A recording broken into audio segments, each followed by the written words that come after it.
हाय everyone, good morning. आ जाओ भाई फटाफट।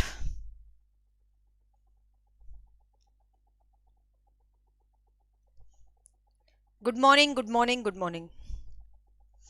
सो हम कर रहे हैं, वैसे तो मंडे टू फ्राइडे वाली सीरीज है, बट एग्जाम को पास देखते हुए सैटरडे भी क्लास ले रहे हैं। चलो, तो हम अपना चैप्टर वाइज सीरीज कर रहे थे, जिसमें हमने कल क्लास 1 की थी। आज हम क्लास 2 डिस्कस करते हैं, जिसमें कुछ लर्निंग से रिलेटेड क्वेश्चंस को हम डिस्कस करेंगे। ठीक है भाई, चलो।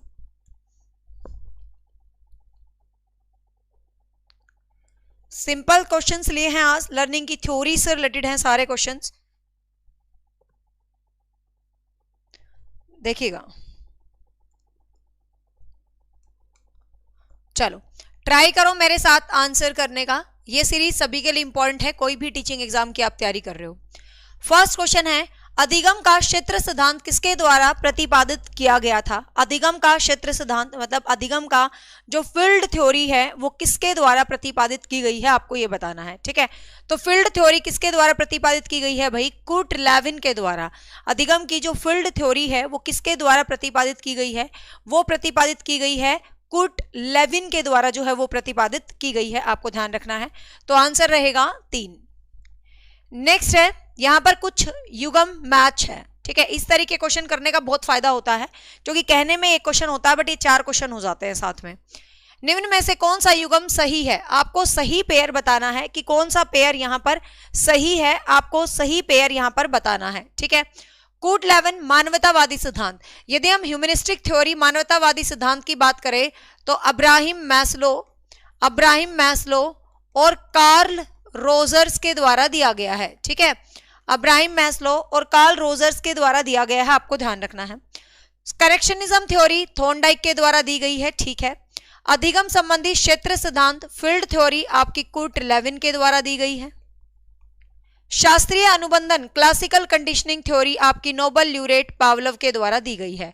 तो इसने सही मैच पूछा है, तो सही मैच क्या रहेगा? 2 रहेगा। Connectionism theory trial and error method theory किसके द्वारा दी गई है भाई? थॉर्नडाइक के द्वारा यह सिद्धांत दिया गया है। इस सिद्धांत के कई नाम है, stimulus response theory, connectionism theory, संबंधवाद का सिद्धांत, संयोजनवाद का सिद्धांत एंड अभ्यास एवं त्रुटि का सिद्धांत।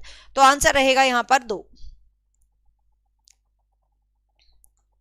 नेक्स्ट है, कौन सी अंतर्दृष्टि की विशेषता नहीं होती? ये कह रहा है which is not related to the insight theory. Insight theory अंतर्दृष्टि से संबंधित क्या नहीं है? इनसाइट थ्योरी जो कि कोहलर के द्वारा दी गई है, तो कह रहा है भाई उससे संबंधित क्या नहीं है? आकस्मिकता। आकस्मिकता मतलब सडन चेंज होना, कुछ भी चीज सडनली होना।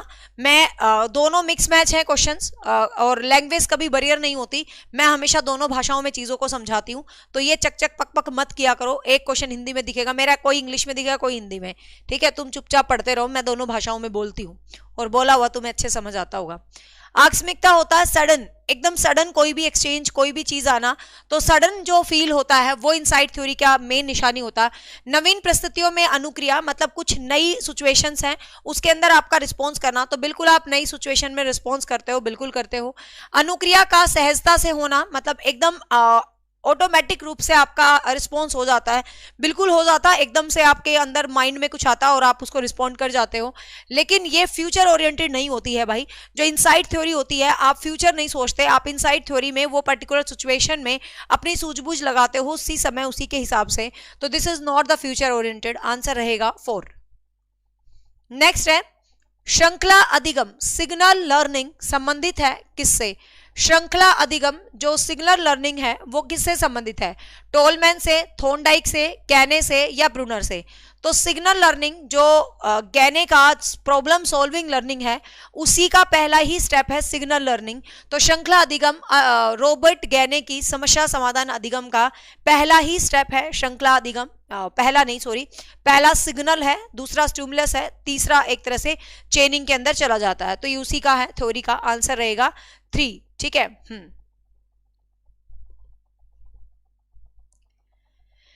नेक्स्ट क्वेश्चन है, सहयोगात्मक अधिगम मतलब जो कोलैबोरेटिव लर्निंग होता है का कार्यान्वयन करते समय अध्यापक को क्या करना चाहिए? मतलब कोलैबोरेशन जो लर्निंग है वो पढ़ा रहा है टीचर को, तो क्या करेगा उस टाइम वो एक समान योग्य आधारित समूह बनाएगा, मतलब एक समान जिनकी एबिलिटी बिल्कुल सिमिलर होगी।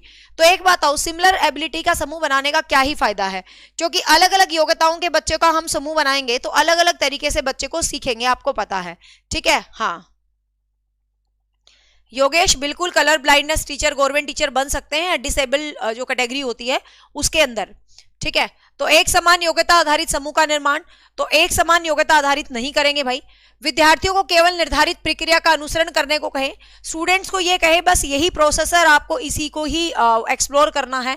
चर्चाओं और वाद विवाद के प्रयोग पर प्रतिबंध लगा दें, आप कंट्रोल्ड कर देते हो, डिस्कशन आपको नहीं करनी है, तो डिस्कशन नहीं करोगे तो कोलैबोरेशन का क्या ही मकसद रह जाता है ना। विविध शिक्षार्थियों के समूह बनाना, तो डिफरेंट डिफरेंट जो शिक्षार्थी होते हैं उनका समूह आप बना सकते हो, बिल्कुल भाई, डिफरेंट डिफरेंट एबिलिटी के जो स्टूडेंट्स होते हैं उन्हीं का ग्रुप बनाया जाता है कोलैबोरेशन लर्निंग के अंदर और उन्हीं को सिखाया और समझाया जाता है, ठीक है। आंसर रहेगा 4।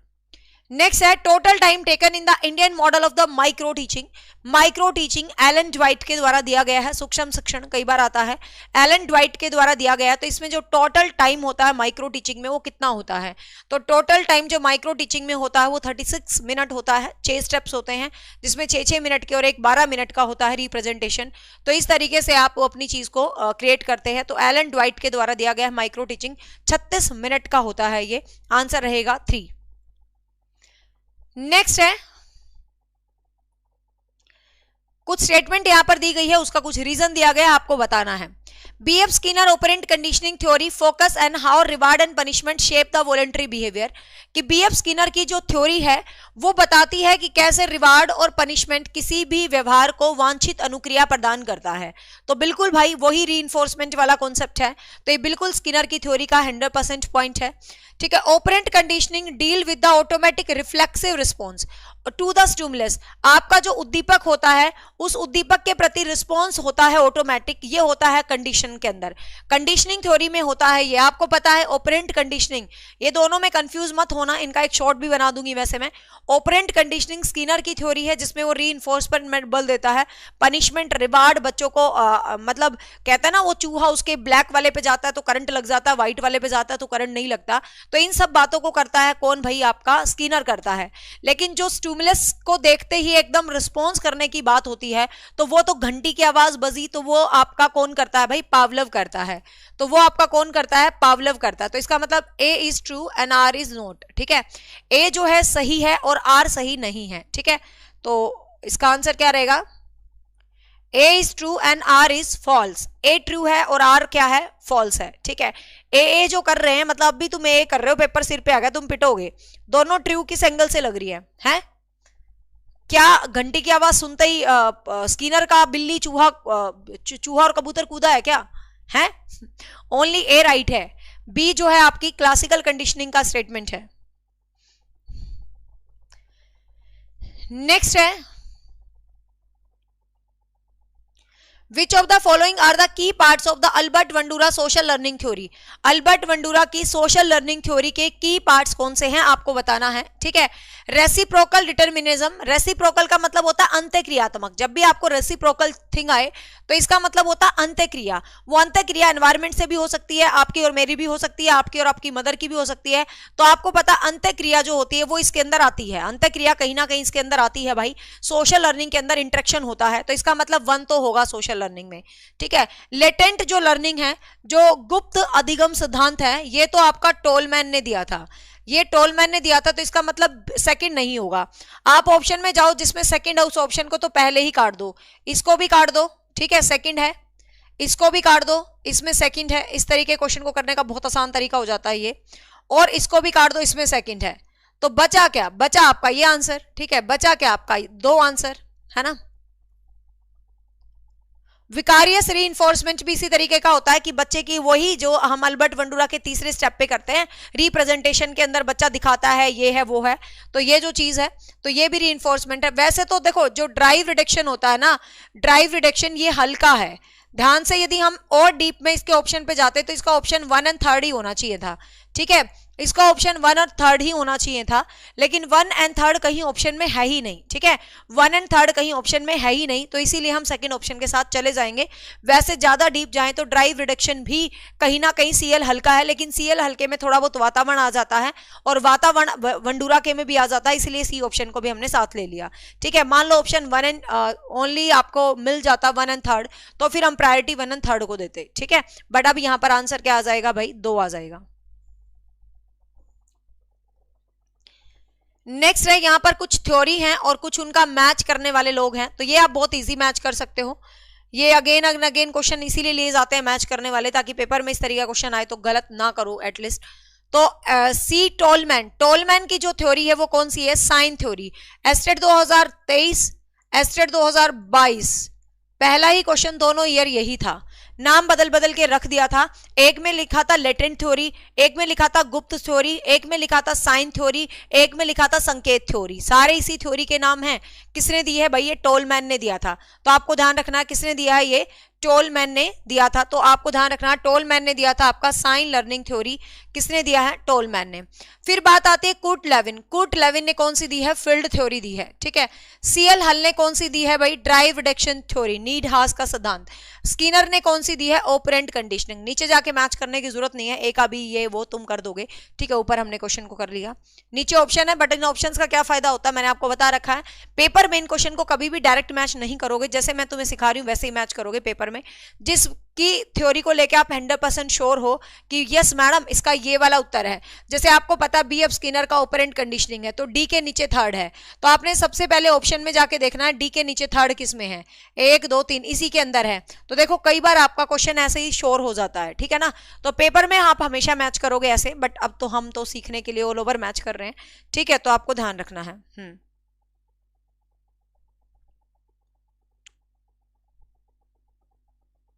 एस्टेट तुम्हारा जल्दी हो जाएगा, नेट की डेट क्लैश नहीं करेंगे, टेंशन लेने की जरूरत नहीं है।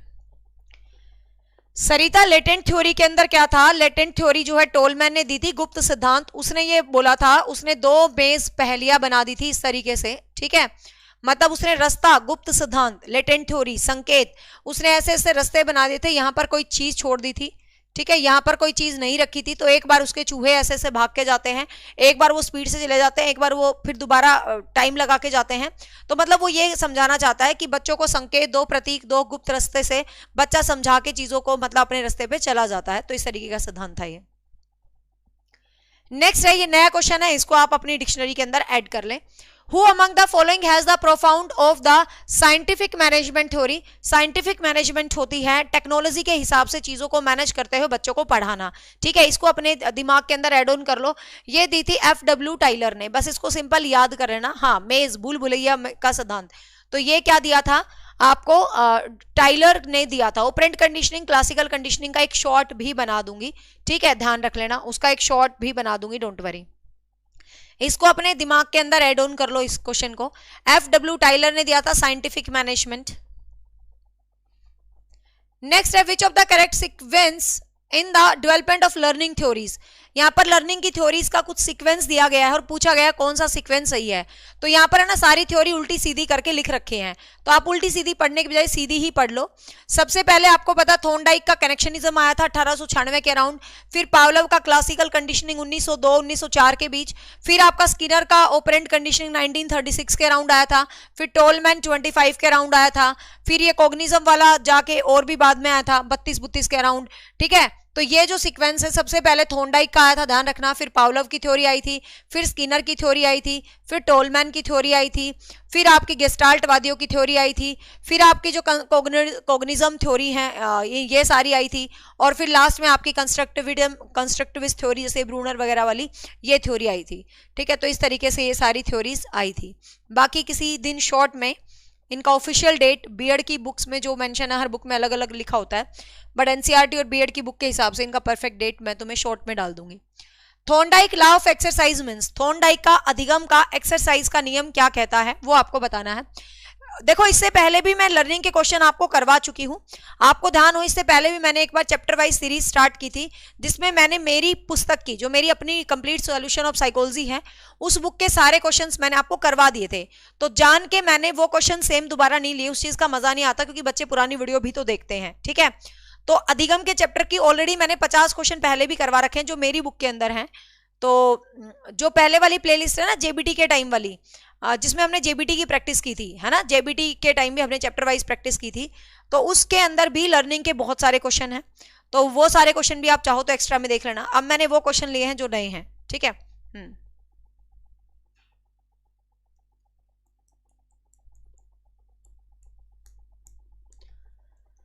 हाँ देखिएगा, Thorndike law of experience exercise means, exercise मतलब थॉर्नडाइक के अभ्यास के नियम का क्या स्टेटमेंट है। Learning take place when the student is ready to learn, learning जब होती है जब स्टूडेंट रेडी होते हैं लर्न के लिए।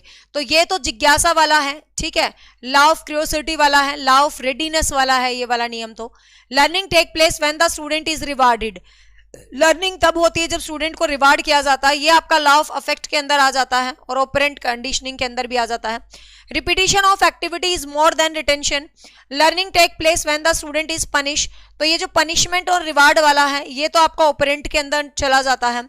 Repetition of activity is more retention, ग्रहण करने के लिए जितनी बार भी आप रिपीट करोगे चीजों को, ग्रहण करने के लिए आप जितनी बार भी चीजों को रिपीट करोगे, तो वो ही क्या है, लॉ ऑफ एक्सरसाइज है। क्योंकि हमेशा मैं एक चीज आपको कहती हूं कि बार बार चीजों को पढ़ो, 10 चीजों को पढ़ना मैटर नहीं करता, एक चीज को 10 बार पढ़ना मैटर करता है, चीजों को पक्का करना पड़ता है।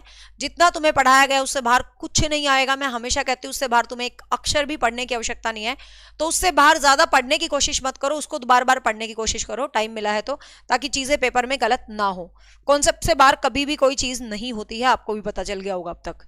कितने मर्जी तुम पेपर देख लिए होंगे तुमने, चाहे रीट है, चाहे यूपी टेट है, चाहे जो मर्जी पेपर उठा के देख लो, कॉन्सेप्ट से बाहर क्वेश्चन नहीं होंगे, सिर्फ कॉन्सेप्ट पे काम करो, ठीक है। तो आंसर रहेगा 3।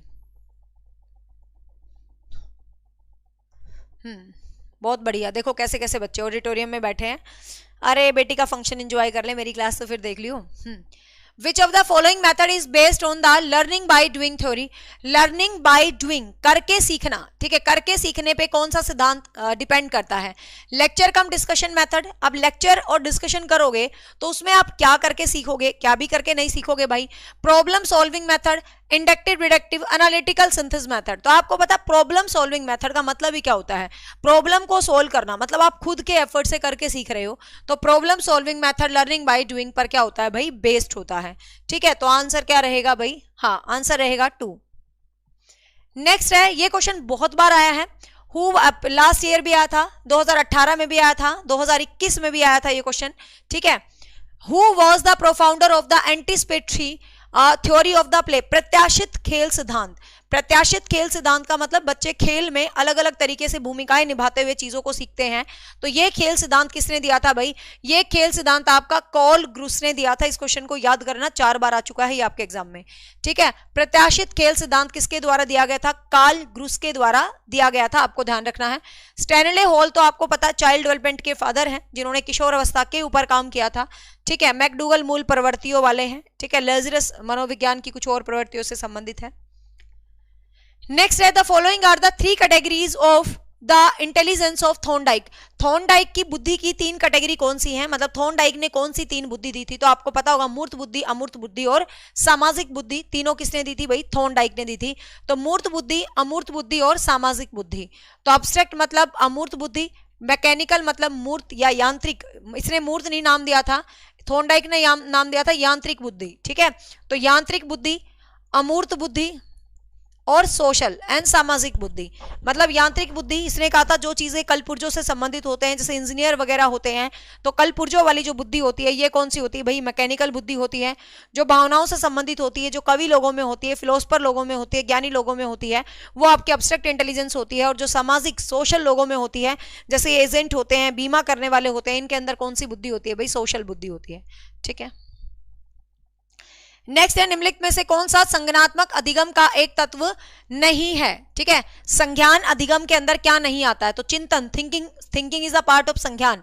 ठीक है, अवधारणा, concept building is a part of सिद्धांत, understanding is a part of your conception. लेकिन अनुभूति होना, किसी चीज का फील होना is not part of this संज्ञान।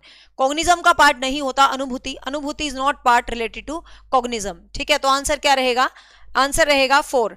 कुछ नहीं कहा जा सकता। इस बार हिंदी इंग्लिश में क्या आएगा स्टेट में? मुझे लगता है दोनों ही चीजें मिक्स आएंगी। एक दो क्वेश्चन पेडागोजी का भी डाल देगा, ग्रामर ज्यादा डालेगा ही डालेगा। ठीक है, पैसेज कुछ नहीं कहा जा सकता। 30 नंबर में तो पैसेज डालता, 15 में पैसेज ही डाल देगा, तो क्वेश्चन क्या ही देगा, है ना? पैसेज डालेगा तो बिल्कुल छोटा सा डालेगा, एक दो क्वेश्चन का। नेक्स्ट देखिएगा, एक किशोर तर्क देता है कि यदि हेन्स अपनी पत्नी को बचाने के लिए सब कुछ नहीं करता, मतलब हेन्स, आपको पता है moral development theory of Kohlberg जो कि हेन्स डिलीमा पर आधारित है, तो ये कहता है हेन्स अपनी पत्नी को बचाने के लिए सब कुछ नहीं करता, तो जो उसने किया तो वह जीवन के मूल्य से कहीं अधिक मूल्य खो चुका होता, मतलब जो लाइफ की वैल्यूज है उससे ज्यादा वैल्यू चीजें वो खो चुका होता। तो ये जो स्टेटमेंट है ये कोहलबर्ग के किस सिद्धांत पे दिखा रही है? तो आप खुद देख लो, ये कोहलबर्ग के किस चीज को दिखा रही है? कि इंसान के अंदर अपनी समझ विकसित है कि भाई ये करना बहुत जरूरी था, नहीं तो मोरलिटी खत्म हो जाती। तो उसकी अपनी व्यक्तिगत सोच है, और अपनी व्यक्तिगत सोच किस सिद्धांत में होती है भाई? यूनिवर्सल नैतिक सिद्धांत के अंदर। ठीक है, जब आप इंडिविजुअल अपनी ओनर होते हो, अपने मालिक होते हो अपनी थिंकिंग के, अपनी सोच के, सही गलत के, तो ये क्या होता है भाई? ये आपका यूनिवर्सल मोरल थ्योरी होती है। तो आंसर रहेगा D. Yes, very good, answer रहेगा डी। आज बड़े बच्चे कम हैं। मेरी क्लास मंडे टू फ्राइडे होती है, लेकिन मैंने कहा तो था सैटरडे कल क्लास लूंगी। मैं कह देती हूं तो जो मैं कहती हूं वो मैं करती हूं, नहीं मैं कहती नहीं हूं, है ना? चलो कोई बात नहीं, बाद में देख लेंगे, कमेंट्री कर देना भाई। Classical conditioning is associative learning, autonomous, cooperative या कोलैबोरेटिव? तो आपको पता है क्लासिकल जो कंडीशनिंग होती है ये एसोसिएटिव लर्निंग होती है। एसोसिएटिव लर्निंग होती है ये क्लासिकल जो कंडीशनिंग होती है ये क्या होती है? एसोसिएटिव, सहायक होता है, स्टिमुलस रिस्पॉन्स पर आधारित होती है। एस टाइप का सिद्धांत भी हम इसको कहते हैं। क्लासिकल लर्निंग को एस टाइप की थ्योरी भी कहा जाता है, आपको याद रखना है। इन दो में कंफ्यूज मत होना, एक कोऑपरेटिव है और एक कोलैबोरेटिव है। कोलैबोरेशन होता है मिलकर काम करना, आप और मैं और दो टीचर मिलकर काम कर रहे हैं, जैसे HPSC सब्जेक्टिव इंग्लिश में एक मैं और एक मैम मिलकर काम कर रहे हैं, तो दिस इज कॉल्ड कोलैबोरेटिव। ठीक है, लेकिन कोऑपरेटिव के अंदर क्या होता है? आपका एक छोटा सा समूह बना दिया जाता है, ग्रुप बना दिया जाता है, सहयोगी अधिगम, स्टूडेंट से संबंधित होता है ये। ठीक है ना, तो कोऑपरेटिव लर्निंग होता है सहयोगी अधिगम। Albert Bandura associated with the which theory? तो ये तो आसान है, याद हो गया होगा। Albert Bandura social learning theory से संबंधित है, सामाजिक अधिगम सिद्धांत से संबंधित है। सकारात्मक रीइंफोर्समेंट क्या होता है? पॉजिटिव रीइंफोर्समेंट क्या होता है? ये किसी भी व्यवहार को बढ़ा देता है, मतलब आप रीइंफोर्स करते हो तो किसी व्यवहार को बढ़ा दिया जाता है। ठीक है, तो किसी व्यवहार को बढ़ा देते हैं, बिल्कुल बढ़ा देते हैं। वांछनीय व्यवहार को कम करता है, किसी व्यवहार को घटा देते हैं। हाँ, सीटेट वालों को बहुत बहुत सारी बेस्ट ऑफ लक भाई, भूल ही जाती हूँ मैं सीटेट वालों को हो जाता है सीटेट बच्चों का यूं ही पास, मेरे का टेंशन ना लो, जो बच्चे जुड़े हैं सब सीटेट पास करके आओगे, नो वरी। वांछनीय व्यवहार कम करता है, अवांछनीय व्यवहार को कम करता है। तो आपको पता है ये वॉलंटरी बिहेवियर को इंक्रीज करता है, अच्छे व्यवहार को बढ़ा देता है। ये जो आपका ये होता है, क्या बोलते हैं, सकारात्मक पुनर्बलन होता है, ये आपकी पॉजिटिव बिहेवियर को बढ़ा देता है। तो केवल ए सही है। नेक्स्ट है, निम्न में से कौन सा थॉर्नडाइक के अधिगम का गौण नियम है? आज का शॉर्ट यही है। ठीक है, आज का हर रोज हमें क्लास के अंदर से ही क्वेश्चन मिलता है जिसका हमें एक परफेक्ट शॉर्ट बनाना होता है, तो आज का शॉर्ट यही रहेगा। लास्ट में मैंने थॉर्नडाइक के मुख्य 3 नियम बताए थे, तो आज के शॉर्ट में रहेंगे थॉर्नडाइक के 5 गौण नियम। ठीक है, तो 5 गौण नियम में से ये बहुरूपी अनुक्रिया का नियम है, फर्स्ट इसके अंदर है, बाकी मुख्य नियम है। नेक्स्ट है, स्किनर के क्रिया प्रसूत अनुबंधन ऑपरेंट कंडीशनिंग थ्योरी के अनुरूप कौन सा सही नहीं है? नहीं पूछा है। यह विद्यार्थियों को उनकी गति से सीखने पर बल देता है, बिल्कुल बल देता है भाई, क्योंकि स्किनर का सिद्धांत सेल्फ प्रोग्राम लर्निंग पर काम करता है। क्या पढ़ाया जाना है उसकी स्पष्टता पर बल देता है। इसका मतलब है कि आधारभूत बातों को आरंभ में सिखा देना चाहिए। इसके अनुसार विद्यार्थियों को अंतर्दृष्टि अधिगम के लिए छोड़ देना चाहिए। तो आपको पता है इनसाइट अधिगम की बात यहां पर नहीं की गई है किसी भी तरीके से स्किनर के द्वारा, तो आंसर रहेगा 4। ठीक है, आंसर क्या रहेगा भाई? 4 रहेगा, आपको ध्यान रखना है। नेक्स्ट है, जब पूर्व का अधिगम नई परिस्थितियों को सीखने में बिल्कुल प्रभावित नहीं करता है। मतलब आपका जो पहला लर्निंग, आपने कुछ भी लर्निंग सीखा है, आप कुछ नया सीखने जा रहे हो और वो आपको किसी भी तरीके से प्रभावित नहीं करता है, तो ये क्या है आपको बताना है। प्रभावित नहीं करता है तो यह क्या कहलाता है, ठीक है। आज सीटेट का कौन सा पेपर है, लेवल 1 या लेवल 2?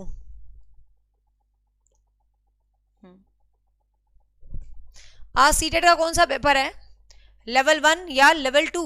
कौन सा पेपर है? बताना एक बार। मुझे लगा सीटेट का पेपर कल है, संडे को। कौन सा पेपर है सीटेट का भाई? 14-15 दिसंबर को पेपर था सीटेट का, यस। तो आपको पता है जब कोई भी प्रभावित नहीं करता है तो उसको हम लेवल 2 का है आज, ठीक है, बहुत बढ़िया। लेवल 2 का आज पेपर है, बढ़िया बात है। और जो पेपर होगा उसको रात को सोल्व करवा देंगे, ठीक है। उससे बहुत कुछ आपको सीखने को मिलेगा, अच्छे क्वेश्चंस पाएंगे, क्योंकि अब सीटेट का लेवल थोड़ा अच्छा होता जा रहा है। दोनों लेवल के पेपर आज ही हैं, तो कल नहीं है क्या, संडे को? हैप्पी बर्थडे यश पंडित, स्टे ब्लेस्ड, ठीक है। चलो, तो इसको हम बोलते हैं अधिगम का जीरो ट्रांसफर, अधिगम का शून्य ट्रांसफर।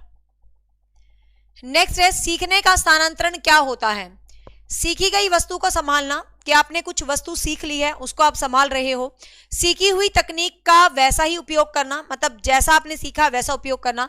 सीखी गई वस्तु को अन्य परिस्थिति में प्रयोग करना। तो आपको पता अधिगम का ट्रांसफर क्या होता है, आपने किसी काम को सीखा है, उसको आगे डिफरेंट परिस्थितियों में आप कैसे यूज कर रहे हो, तो उसको हम क्या बोलते हैं भाई, उसको हम बोलते हैं सीखी गई वस्तु का अन्य परिस्थिति में प्रयोग करना। आंसर क्या रहेगा ये, ठीक है।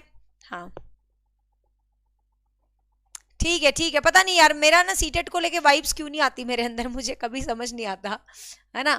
सीटेट हो जाता है मेरे को, यूं पता अपने से जितने भी बच्चे जुड़े हैं ना उनका सीटेट पास हो जाता है, लगभग सबका पास है।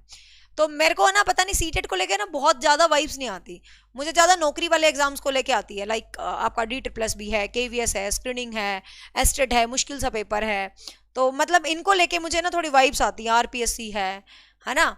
पता नहीं सीटेट को लेके मुझे कम वाइब्स आती है। सीटेट को मैं वेट कर रही हूँ PGT लेवल पर होने का। जब सीटेट PGT लेवल पे हो जाएगा ना, फिर पूरे मस्त तरीके से सीटेट को पढ़ाएंगे, क्योंकि PGT पे आज तक सीटेट हुआ नहीं है, पहली बार होगा, लेवल का होएगा, बढ़िया कुछ होएगा।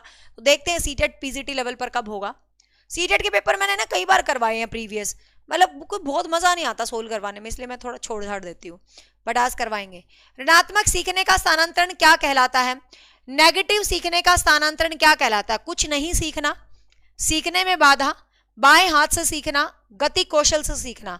तो दाएं से बाएं हाथ ये तो बाइलेटरल होता है। आपको पता है नेगेटिव ट्रांसफर होता है भाई सीखने में बाधा, आपने जो पहले सीख रखा है आपको आगे वो डिफिकल्टी दे रहा है, तो उसको बोलते हैं नेगेटिव ट्रांसफर। पाठशाला को उद्यान की संज्ञा देने वाले कौन है। स्कूल इज अ गार्डन, तो ये किसने बोला है भाई, फ्रोबेल ने बोला है। स्कूल जो है आपका एक गार्डन की तरह है, तो ये बात किसने बोली है, फ्रोबेल ने बोली है, आपको ध्यान रखनी है।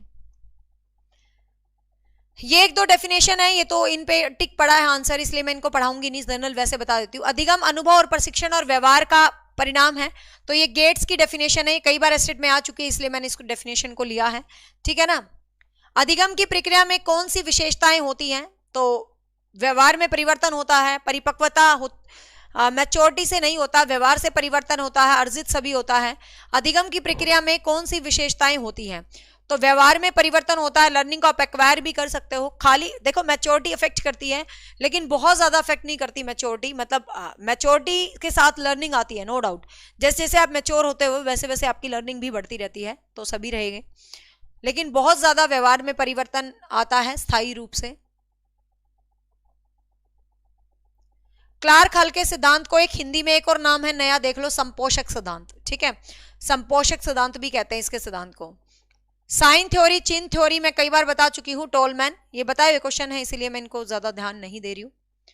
टोलमैन के अनुसार सीखने का व्यवहार को कैसा माना जाता है, सीखने का व्यवहार टोलमैन के हिसाब से कैसा माना जाता है भाई, एकीकृत माना जाता है। सूझबूझ का सिद्धांत हम बता चुके हैं, फील्ड थ्योरी में बता चुकी हूं। अधिगम को प्रभावशाली प्रेरणा से, ये तो वैसे ही मैंने बीच में ना डाल दिए, इन पे टिक है, इनको मैं पढ़ाऊंगी नहीं, तुम पढ़ लेना बीच में। सिंपल क्वेश्चन है। थॉर्नडाइक का सिद्धांत व्यवहार से संबंधित है, सीखने का क्या होता है, ये गलती से आ गए थे बीच में। चलो नेक्स्ट है discovery learning was advocate by, discovery जो लर्निंग है वो किसके द्वारा दिया गया है? बहुत बार क्वेश्चन आता है, खोज अधिगम, खोज लर्निंग या डिस्कवरी लर्निंग किसके द्वारा दिया गया है? खोज लर्निंग या डिस्कवरी लर्निंग किसके द्वारा दिया गया है? ब्रूनर के द्वारा दिया गया है, जेरोम ब्रूनर। कई बार आता है इनएक्टिव स्टेज, सिंबॉलिक स्टेज और आपका क्रियात्मक जो स्टेज, सिंबॉलिक, इनएक्टिव। तो ये जो आपका ब्रूनर है, इससे डायरेक्ट क्वेश्चन आ जाता है, आपको ध्यान रखना है, ठीक है, Jerome Bruner. In classical conditioning, the stimulus that elicit the response naturally is called. Classical conditioning में जो स्टिमुलस है वो जो रिस्पॉन्स करता है नेचुरल रूप से, उसको हम क्या कहते हैं? In the classical conditioning the stimulus that elicit A responses naturally is called. तो नेचुरली जो रिस्पॉन्स देता है, मतलब उसको हम क्या बोलते हैं? तो उसको हम बोलते हैं, जो नेचुरल रिस्पॉन्स देता है, तो अनकंडीशनल स्टिमुलस, ठीक है। अनकंडीशनल, कंडीशनल होता है जो कि जबरदस्ती रिस्पॉन्स जिससे मिलता है, कंडीशन जिसके पीछे होती है। अनकंडीशनल होता है जिससे नेचुरल रिस्पॉन्स आता है, जैसे कि कुत्ते का लार का टपकना, वो एक अनकंडीशनल रिस्पॉन्स है, मतलब ऑटोमेटिक खाना देखते ही कुत्ते लार को टपका रहा है, खाना है जैसे, तो वो अनकंडीशनल स्टिमुलस है इस थ्योरी में, ठीक है। तो आंसर रहेगा B. Next, what is the primary focus of behaviourism? Behaviourism का मुख्य फोकस क्या होता है? इमोशन, भावनाएं, इंटरनल थॉट्स प्रोसेस, आपकी आंतरिक रूप से जो प्रोसेस होती हैं, ऑब्जर्वेशनल बिहेवियर या मोरल रीजनिंग। तो आपको पता है बिहेवियरिज्म बेसिकली क्या होता है? बिहेवियरिज्म होता है जो भी आपके आसपास का एनवायरनमेंट है, आप उसको ऑब्जर्व करके उसके हिसाब से डील कर रहे हो, तो एक तरह से observational behaviour is a kind of behaviourism. Next है, who propound the concept of the cognitive constructivism? संगठनात्मक संरचनावाद। तो संगठनात्मक संरचनावाद कौन थे भाई? जीन प्याजे, ठीक है। संगठनात्मक संरचनावादी कौन थे? जीन प्याजे थे, आपको ध्यान रखना है, आंसर रहेगा ए। नेक्स्ट है, Thorndike law of effect state that. Thorndike का प्रभाव का नियम किस चीज को दिखाता है? Punishment is more effective than reward. Punishment reward की अपेक्षा ज्यादा महत्वपूर्ण है। Behaviourism follow the pleasant outcomes are more likely to recur. मतलब हमारा जो व्यवहार है, सुखद जो अनुभूतियां होती है, उनको ज्यादा अच्छे से फील करता है। Learning occurs only through the imitation. Learning तो इमिटेशन से होती है, तो ये बात तो बिल्कुल नहीं कहता है। रिपीटिशन गारंटी, रिपीटिशन गारंटी है, ये तो लॉ ऑफ एक्सरसाइज में कहता है, तो ये भी नहीं है। तो आंसर क्या होगा भाई? आपको पता है अफेक्ट का नियम क्या कहता है कि जिस चीज से आपको खुशी मिलती है, बच्चा प्रभावित हो जाता है। मैंने आपको स्टेटमेंट बताई थी ना, सफलता से ही सफलता आती है। मैंने आपको क्या बोली थी? सफलता से ही सफलता आती है, ठीक है। तो सफलता से सफलता कब आएगी? जब आप एक चीज मिलेगी, आप खुश हो जाओगे, आपको दूसरी चीज मिलेगी, ठीक है ना। तो आउटकम्स जब हैप्पी आती हैं तो बंदा हैप्पी हो जाता है, और अच्छी आउटकम्स के लिए भी है। तो आंसर क्या रहेगा भाई? बी रहेगा। नेक्स्ट है the Bobo doll experiment given by. Bobo doll experiment given by Albert Bandura, ठीक है। अल्बर्ट वंडूरा ने एक डॉल दिखा के, डॉल को ऐसे गलत कर रहा है तो नीचे गिरा रहा है, बच्चों को उसके थ्रू समझाया था, ऑब्जर्वेशन लर्निंग, ठीक है। तो अल्बर्ट वंडूरा। नेक्स्ट है, which of the following theories emphasis problem solving and insight? Problem solving और इनसाइट दिखाने वाला कौन सा सिद्धांत है? तो कौन सा सिद्धांत है? आपको पता ही होगा, गेस्टाल्ट थ्योरी, वर्दीमान, ठीक है। वैसे तो इनसाइट थ्योरी, क्वेश्चन को अलग अलग तरीके से ध्यान रखना। इनसाइट थ्योरी पूछे तो आप आंसर करोगे कोहलर ने दिया था, बस गेस्टाल्ट संप्रदाय के जनक पूछे तो आप आंसर करोगे वर्दीमर ने दिया था, ठीक है। लेकिन वर्दीमर, कोहलर, कोफ्का और लेविन, वैसे तो ये चारों ही थे इस ग्रुप के अंदर, बट अलग अलग कहते हैं ना प्रवर्तक हो जाते हैं। तो आंसर रहेगा 1, बस। तो ये थे भाई आज के क्वेश्चन, क्लियर। इससे पहले भी मैंने लर्निंग के क्वेश्चंस करवा रखे हैं, उस वीडियो का लिंक भी मैं यहाँ पर पिन कर दूंगी। इससे पहले जो मेरी बुक में लर्निंग के 40-50 क्वेश्चन है वो भी मैं ऑलरेडी करवा चुकी हूँ। आज कुछ ये नए क्वेश्चंस लिए थे। तो भाई ये चैप्टर वाइज सीरीज तुम्हें इंटरेस्टिंग तो लग रही है, या ये मैं यूं ही करवा रही हूँ? चैप्टर वाइज सीरीज करवाने से बहुत फायदा होता है, चैप्टर की क्लैरिटी बहुत जबरदस्त हो जाती है।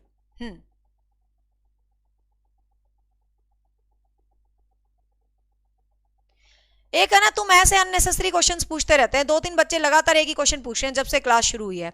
क्या इस बार पैराग्राफ आएगा? मैंने पेपर सेट कराया क्या? मैं 36 बार बता चुकी तुम्हें इस क्वेश्चन का आंसर। कुछ नहीं कहा जा सकता हिंदी और इंग्लिश में क्या आएगा। मुझे समझ नहीं आता तुम एक चीज को 1000 बार क्यों पूछते हो। अरे मान ले पहरा आ गया तो कौन सी आफत होगी, उसमें से क्वेश्चन छाड़ दियो। पहरा आ गया तो क्या ही है, कुछ भी नहीं होता पहरा, तो फिर उसमें से उठा के क्वेश्चन छाड़ दिए, क्या प्रॉब्लम हो रही है? मैंने तुम्हें पहरा भी करवा दिया, मैंने तुम्हें ग्रामर भी करवा दी, मैंने तुम्हें पेडागोजी भी करवा दी, तुम काहे दुखी रहते हो? कुछ भी आए यार, मेंटली प्रिपेयर रह के जाओ। ये क्वेश्चन पूछने की जरूरत ही नहीं होनी चाहिए कि क्या आएगा पेपर में।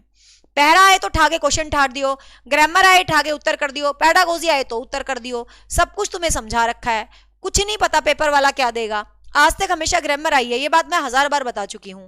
पिछली बार कलेश बजे थे, तो कलेश बजे तो बोर्ड चाहेगा इस बार कलेश ना हो, कुछ ना कुछ तो उल्टा सीधा करेगा इस बार हिंदी इंग्लिश के साथ, ठीक है। तो कुछ नहीं कहा जा सकता भाई, मैं अपने बच्चों को हमेशा एग्जाम के लिए प्रिपेयर करती हूँ।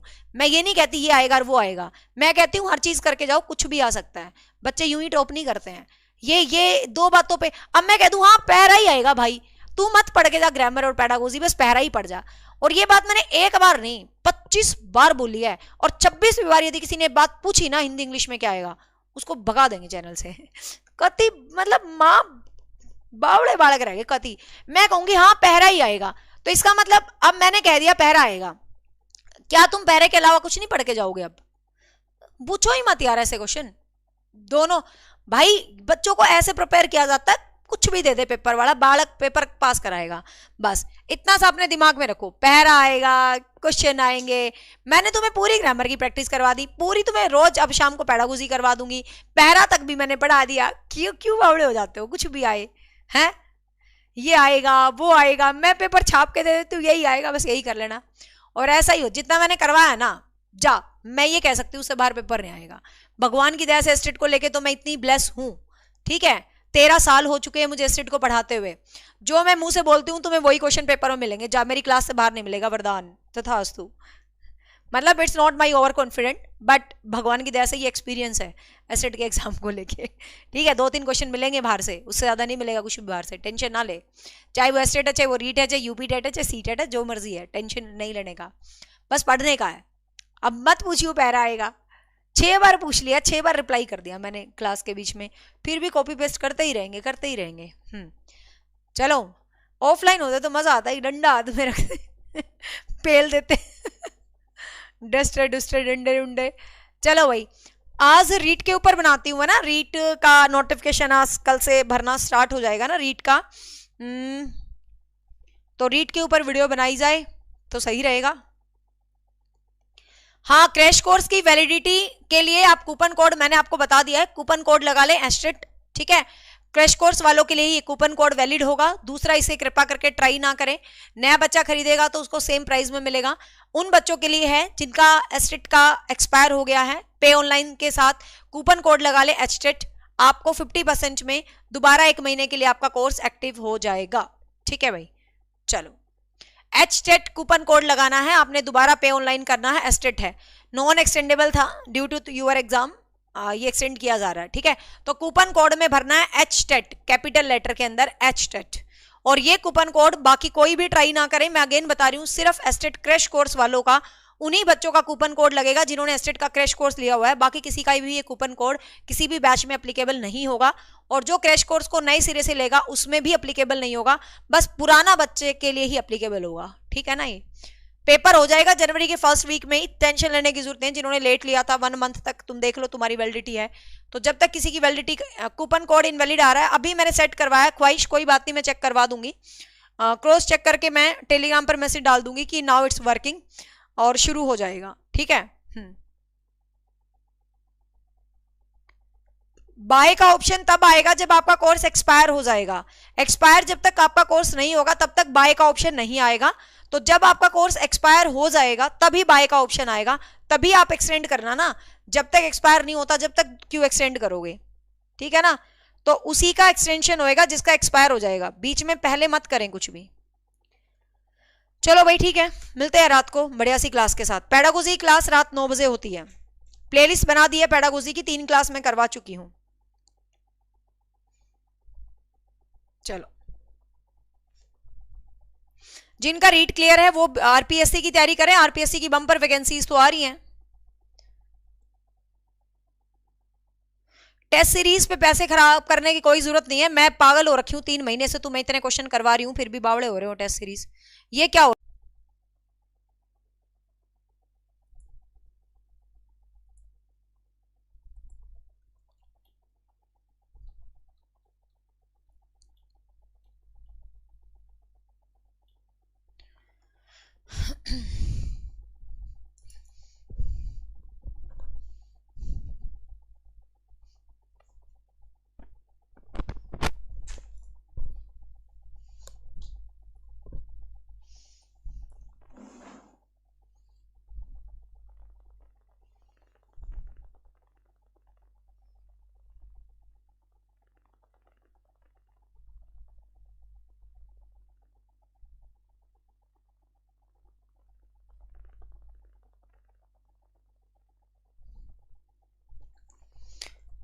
Hello everyone, welcome back to your academy, that is achievers academy. This side Nisha Sharma, hope you all are fine. आज ये वही फटाफट से हम कर रहे हैं अपना chapter wise practice series. Chapter wise practice series already मैं पहले एक बार आपको करवा चुकी हूँ, जिसके अंदर मेरी जो बुक है कंप्लीट सॉल्यूशन ऑफ साइकोलॉजी, उसके जितने भी चैप्टर वाइज क्वेश्चंस हैं वो ऑलरेडी मैं करवा चुकी हूँ। तो सेम चीज़ों को दोबारा नहीं रिपीट करके इस बार कुछ नए क्वेश्चंस हमने ऐड ऑन करे हैं, ठीक है ना भाई। चैप्टर वाइज सीरीज में हमने ऑलरेडी 2 क्लास कर ली हैं, आज 3 है। इससे पहले कंप्लीट प्लेलिस्ट है, वो भी आप देख सकते हैं।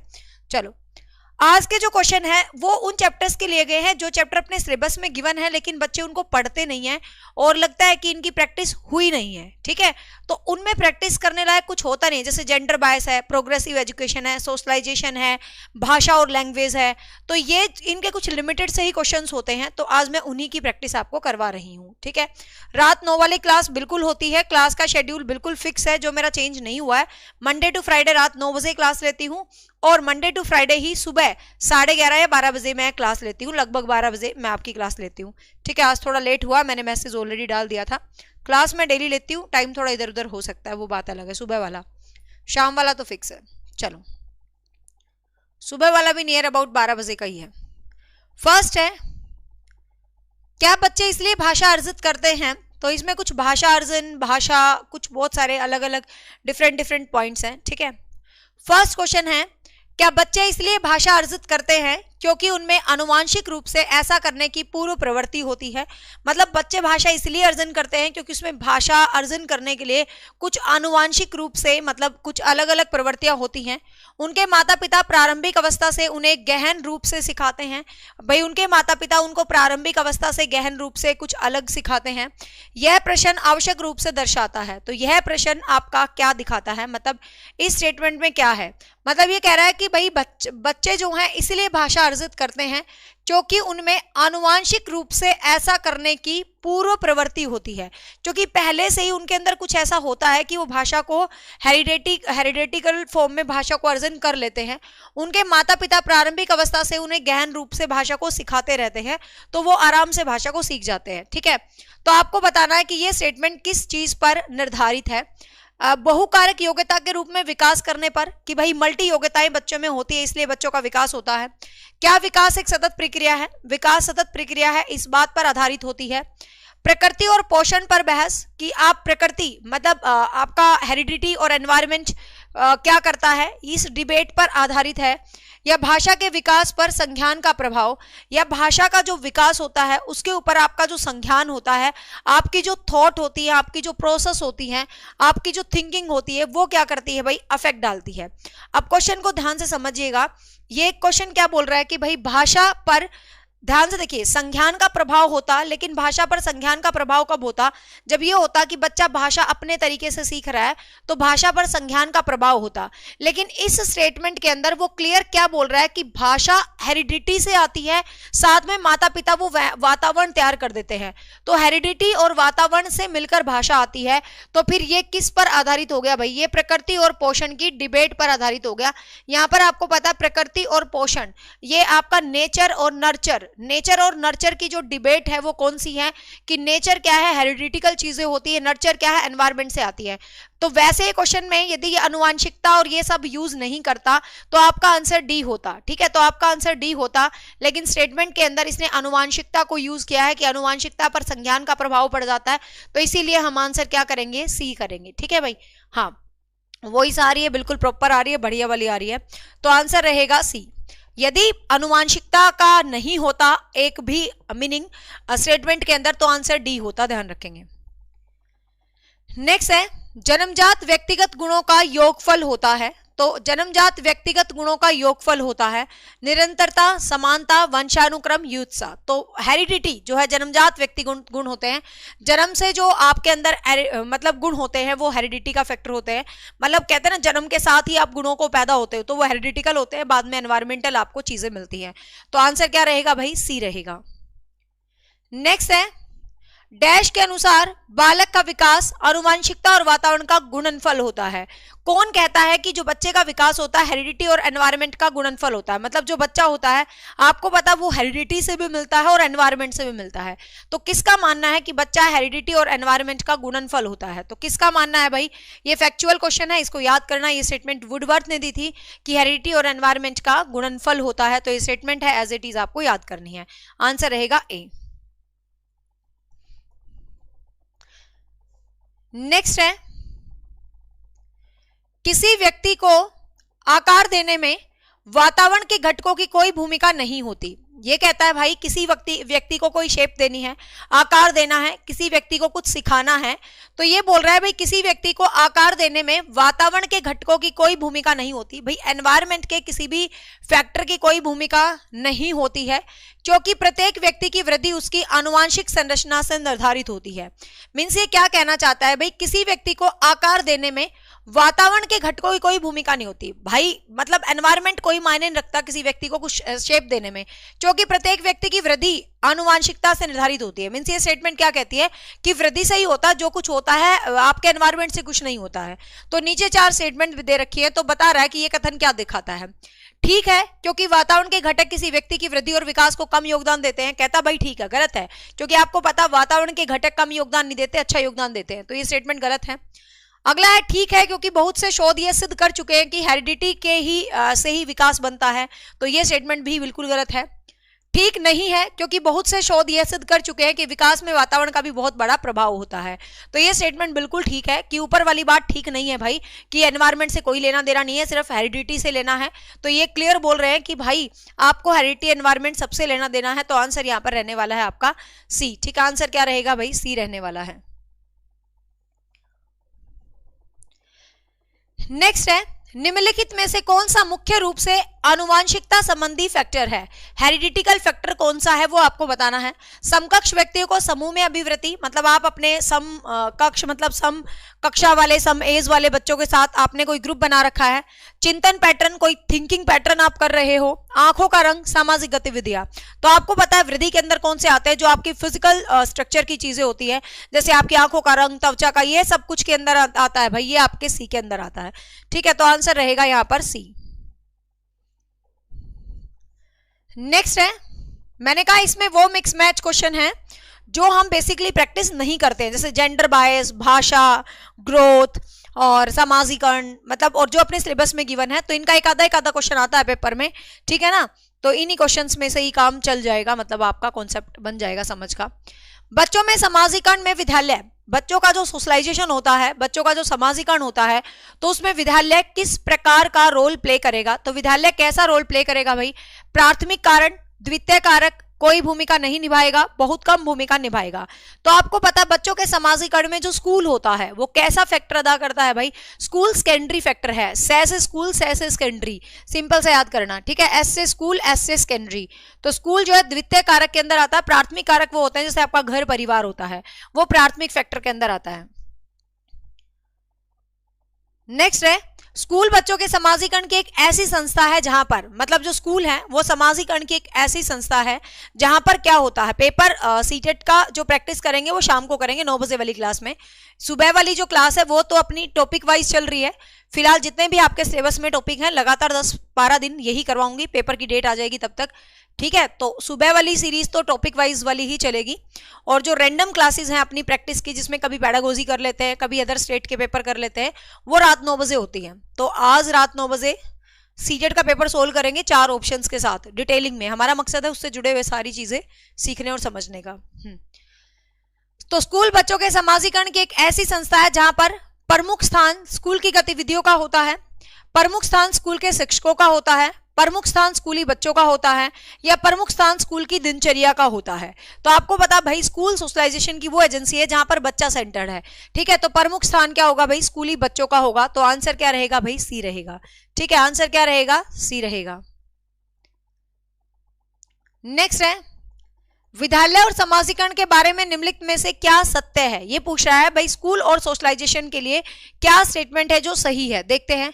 विद्यालय समाजीकरण का पहला मुख्य कारक है। पहला मुख्य कारक तो विद्यालय नहीं है। विद्यालय समाजीकरण का एक महत्वपूर्ण कारक है। विद्यालय में की कोई भूमिका नहीं होती। डी ऑप्शन कटा हुआ है। तो सिंपल सी बात है भाई, विद्यालय एक मुख्य भूमिका निभाता है बच्चों के सोशलाइजेशन में। आपको पता है बच्चा स्कूल में सबसे ज्यादा सीखता है ना। अब हम अपने ही बच्चों की बात कर लो, हमारे बच्चों पर घर से ज्यादा स्कूल का इंपैक्ट रहता है हमेशा। तो स्कूल बहुत इनफ इंपैक्ट डालता है उनके ऊपर। आंसर बी रहेगा। नेक्स्ट है समाजीकरण में सम्मिलित है। समाजीकरण के अंदर क्या होता है? ठीक है, समाजीकरण के अंदर सांस्कृतिक संरक्षण होता है, मतलब सोशल कल्चर होता है समाजीकरण के अंदर, और बच्चों के लेबलों को समायोजित करना होता है, व्यक्तित्व का विकास करना होता है, विद्रोहियों को निरुत्साहित करना होता है, संवेगात्मक समर्थन उपलब्ध करवाना होता है। तो देखो समाजीकरण का मतलब ही होता है कि भाई मैं इंडिविजुअल कैसा हूं और मेरा समाज में कैसा बिहेवियर है, मैं समाज के साथ कैसा इंटरेक्शन कर रहा हूं, कैसा संचरण कर रहा हूं, तो मेरा व्यक्तिगत जो व्यक्तित्व विकास है, मेरा जो पर्सनल डेवलपमेंट है, वो समाज के साथ मिलकर होता है। तो यही क्या है? समाजीकरण है। तो आंसर क्या रहेगा भाई? बी रहेगा। ठीक है, आंसर क्या रहेगा? बी रहेगा। यस। नेक्स्ट है समाजीकरण एक कैसी प्रक्रिया है? मूल्य, विश्वासों और अपेक्षाओं को अर्जित करने की, कि आपकी जो वैल्यूज हैं, आपकी एक्सपेक्टेशंस हैं, उनको एक्वायर करने की, मित्रों के साथ सामाजिक बनने की, घुलने मिलने की, एक समाज की संस्कृति की आलोचना करना सीखना। आलोचना करना सीखना समाज की संस्कृति की नहीं, समाज में क्या वैल्यूज हैं, क्या विश्वास है, क्या मूल्य हैं, क्या लोगों की एक्सपेक्टेशंस हैं, आप कैसे समाज से वो करेंगे। तो इस तरीके से, ठीक है, जो ये नेबरहुड है वो आपके प्राइमरी सोशलाइजेशन का ही पार्ट होता है। घर आस पड़ोस प्राइमरी सोशलाइजेशन है, स्कूल सेकेंडरी के अंदर आ जाता है। तो आंसर यहां पर रहेगा ए। नेक्स्ट है एक प्रक्रिया जिसके माध्यम से मानव शिशु समाज के सक्रिय सदस्य के रूप में निष्पादन करने का आवश्यक कौशलों का अर्जन करता है, तो वह प्रक्रिया क्या कहलाती है? समाजीकरण कहलाती है। सीधी सी बात है। बच्चों के समाजीकरण में परिवार की मुख्य भूमिका है। छोड़ देते हैं इस क्वेश्चन को। बच्चों के सामाजिक विकास को प्रभावित करने वाले कारक कौन से होते हैं? बच्चों का जो सोशल डेवलपमेंट होता है उसको कौन सा फैक्टर प्रभावित करता है? हेरिडिटी करती है, सामाजिक परिवेश करता है, आर्थिक करते हैं, शारीरिक तत्व करते हैं। बच्चों के सामाजिक विकास को प्रभावित करने वाले फैक्टर कौन से हैं? तो हेरिडिटी है, लेकिन सामाजिक विकास के लिए पूछा है तो सीधी सी बात है, सामाजिक विकास को प्रभावित करेंगे सामाजिक एलिमेंट्स, जो समाज से जुड़े हुए एलिमेंट हैं वो ही सामाजिक विकास को क्या करेंगे भाई? प्रभावित करेंगे। तो आंसर रहेगा बी। नेक्स्ट है निम्न में से सामाजिक मूल्य कौन सा है? आपको बताना है इनमें से सोशल वैल्यू किस स्टेटमेंट के अंदर सोशल वैल्यू है। सहायता परक व्यवहार, आप किसी की हेल्प कर रहे हो, दिस इज सोशल वैल्यू। प्राथमिक लक्ष्य, आपके कुछ गोल सेट है, वो आपकी सोशल वैल्यू है। आपकी जो रियल प्रवृत्तियां होती है, आपके अंदर जो संवेग हैं, जो रियल प्रवृत्तियां हैं, वो सोशल वैल्यू है। आक्रामकता की आवश्यकता, मतलब आपका अग्रेसिव होना एक सोशल वैल्यू है। तो आपको पता सोशल वैल्यू क्या होती है? समाज में आए हैं भाई, किसी के लिए कुछ अच्छा कर जाएं तभी दुनिया हमें याद रखेगी, है ना तो भीड़ में आए थे, भीड़ में ही चले जाओ तो फिर दुनिया काहे याद रखेगी? दुनिया तो बहुत कुछ करने के बाद भी याद नहीं रखती। बट कोशिश यही है कि यार दुनिया में आए हो ना, सच में कुछ तो अलग करो। आप लोग भी चाहे छोटा मोटा करो, मतलब किसी के लिए भी करो, बट कुछ तो अलग करना ही चाहिए यार। पूरी जनसंख्या इतनी करोड़ों में है, उसी जनसंख्या का एक हिस्सा बन के मत रहो, उसमें थोड़ी सी तो अपनी अलग पहचान बनाओ। खासकर मैं महिलाओं से कहना चाहूंगी, आइडेंटिटी बहुत मायने रखती है। ये मोटिवेशन मानो या कुछ भी मानो, मैं सीरियसली आपको बता रही हूँ, जो फीमेल्स हैं, मतलब ठीक है कईयों के पति बहुत ज़्यादा पैसे वाले होते हैं, बहुत कमाते हैं, कंपनियों के मालिक होते हैं, बड़ी बड़ी कंपनीज होती हैं, और उनको लगता है यार हमें क्या ही ज़रूरत है, हमारे घर तो पैसा रुलता फिर रहा है, हमें पैसा कमाने की क्या ज़रूरत है। बट फिर भी मुझे पर्सनल ऐसा लगता है, मतलब मेरी ये थॉट है कि महिलाओं का अपना सेल्फ रिस्पेक्ट होना चाहिए, मतलब अपना आत्मसम्मान होना चाहिए, अपनी पहचान होना चाहिए। चाहे आप भले ही थोड़ा ही पैसा कमाओ, कहते हैं भाई हक होता है, कुछ मर्जी आप कहो। और हम मुझे देखने वाली तो बेसिकली जो महिलाएं हैं वो हाउसवाइफ ही हैं, ठीक है। तो ये मत सोचो यार, जैसे कि मेरे पास कई लड़कियां आती हैं, मतलब कई बार ऑफलाइन में आती थी कोचिंग लेने, तो बोलती थी मैडम पास होगा तो हो गया ना, तो कोई दिक्कत थोड़ी ना, मेरा बटेऊ भतेरा कमावा है। तो वो बटेऊ भतेरा कमावा है वो एक अलग कॉन्सेप्ट है, लेकिन अपनी पहचान, खासकर होनी चाहिए, क्योंकि सच में जब आपकी अपनी पहचान होगी ना, आपको बहुत अच्छा लगेगा। जब आप नौकरी लगोगे, आपकी तनख्वाह आपके हाथ में आएगी, घर वालों की नजरों में रियल में आपकी वैल्यू बढ़ जाएगी। ये बहुत बड़ी सच्चाई है, इट्स ए बिटर ट्रुथ। चाहे आपका पति कितना ही कमा रहा है, लेकिन जब आप हर खर्चे के लिए मिनट मिनट में पति से पैसे मांगते हो, तो कहीं ना कहीं एक बार तो उसको भी लगता होगा यार बहुत ही खर्चे करती है। लेकिन जब आप खुद की कमाई करोगे तो भाई किसी से मांगने की जरूरत नहीं है। एक अलग वैल्यू होती है, अलग रुतबा होता है, मानो या ना मानो, बट अपना, चाहे थोड़ा कमाओ, अपने लायक कमाओ, बट अपनी पहचान, अपनी कमाई होनी चाहिए हर लड़की की, मेरी तो ये मानना है। और रियल में तुम फील करोगे कि तुम्हारी रेस्पेक्ट तुम्हारे घर वालों की नजरों में बढ़ जाती है जब तुम्हारी अपनी कमाई होती है। तुम महिलाएं, मैंने देखा है यार गांव में, छोटी छोटी इच्छाओं के लिए बेचारी अपना गला घोट लेती हैं। कुछ चीज पसंद आ जाती है तो छोड़ना, क्या करूंगी लेके। आपका अपना अस्तित्व होगा तो आपको अपनी इच्छाओं का गला सच में नहीं घोटना पड़ेगा। सो कृपा करके कमाएं, ठीक है, अच्छे तरीके से। आंसर रहेगा ए। और आजकल तो बहुत सोर्सेज हो चुके हैं अपनी आइडेंटिटी बनाने के। नेक्स्ट, ये कुछ प्रोग्रेसिव एजुकेशन से है क्वेश्चन। एक प्रगतिशील कक्षा में शिक्षण अधिगम प्रक्रिया के दौरान अधिगमकर्ताओं का मूल्यांकन, मतलब एक प्रोग्रेसिव क्लासरूम है, मतलब एक प्रोग्रेसिव एनवायरनमेंट है, ठीक है। ये कह रहा है एक प्रगतिशील कक्षा में शिक्षण अधिगम प्रक्रिया के दौरान अधिगमकर्ताओं का मूल्यांकन, ठीक है। हाँ अरे मैं ज्ञान की बातें तो तुम्हें बहुत बता दूं, बस ये पढ़ाई का चैनल है। एक बार एस्टेट होना दो, तुम्हें दूसरे चैनल पे बहुत मोटिवेशन दिया करूंगी जिंदगी के लिए। मोटिवेशन भी बहुत जरूरी है। अरे तुम फील करना, जिन बच्चों की अब नौकरी लगी है ना टीजीटी में, भाई भैंसों का गोबर उठाने से लेके आज उनकी वैल्यू पूरे गांव में सबसे ज्यादा है। सही बता रही हूं मैं, दिन रात का फर्क पड़ जाता है। आजकल कमाने वाले कोई पूछते हैं, घर वाले भी। घर में तुम 3 बहू हो ना, जो बहू नौकरी पे जा रही है ना, वो उसकी सबसे ज्यादा वैल्यू है। तुम घर में रह के उससे दुगना काम कर रहे हो, तुम्हारी बिल्कुल वैल्यू नहीं करते। और रियलिटी है कि तुम भी उसके जितना क्या उससे ज्यादा काम करते हो, पूरा दिन घर संभालते हो। लेकिन वो बाहर से 20,000 भी कमा के ला रही है, तो तुम पूरा दिन काम कर रहे हो तो भी उसकी वैल्यू ज्यादा होगी, ठीक है। ये रियलिटी है, it's a bitter truth of our Indian society. एक प्रगतिशील कक्षा में शिक्षण अधिगम प्रक्रिया के दौरान अधिगमकर्ताओं का मूल्यांकन, मतलब एक प्रोग्रेसिव क्लासरूम है, तो प्रोग्रेसिव क्लासरूम के अंदर जो आपको शिक्षण अधिगमकर्ताओं का जो मूल्यांकन है, तो उसकी बात हम कर लेते हैं। हाँ, हर इंसान एक जैसा नहीं होता, हर औरत सुभाष अतुल की वाइफ की तरह नहीं होती, ठीक है। हमारे अंदर इंडियन संस्कार हैं, हम कुछ भी बन जाए, हम अपने घर वालों को हमेशा वैल्यू देते हैं और देते रहेंगे, ठीक है। 5 उंगलियां कभी बराबर नहीं होती, दुनिया में हर तरीके के लोग हैं, बट अपने संस्कारों को ना भूलो भाई, जो जैसा परिवार से होगा वो वैसा ही रहेगा। एक प्रगतिशील कक्षा में शिक्षण अधिगम प्रक्रिया के दौरान अधिगमकर्ताओं का मूल्यांकन कैसा होना चाहिए? अभिभावकों को प्रतिपुष्टि देने के प्रयोजन से बेहद सफल, कम सफल, असफल विद्यार्थियों को पहचान करने में सहायक। देखो, प्रोग्रेसिव क्लासरूम का मतलब क्या होता है? प्रोग्रेसिव क्लासरूम में, प्रगतिशील क्लासरूम में बच्चे अपने तरीके से, ठीक है, बच्चे अपने तरीके से और अपनी मतलब संरचनाओं के आधार पर, अपनी थॉट्स के आधार पर, अपनी इंटेलिजेंसी के आधार पर बच्चे क्या करते रहते हैं भाई, कुछ ना कुछ पढ़ते रहते हैं, कुछ ना कुछ सीखते रहते हैं बच्चे अपने तरीके से, हर तरीके से, ठीक है। तो ये कह रहा है कि शिक्षण प्रक्रिया के दौरान अधिगमकर्ताओं का मूल्यांकन कैसे होना चाहिए? अभिभावकों को प्रतिपुष्टि देने के लिए बेहद सफल होना चाहिए, कि आपको पेरेंट्स को फीडबैक देनी है।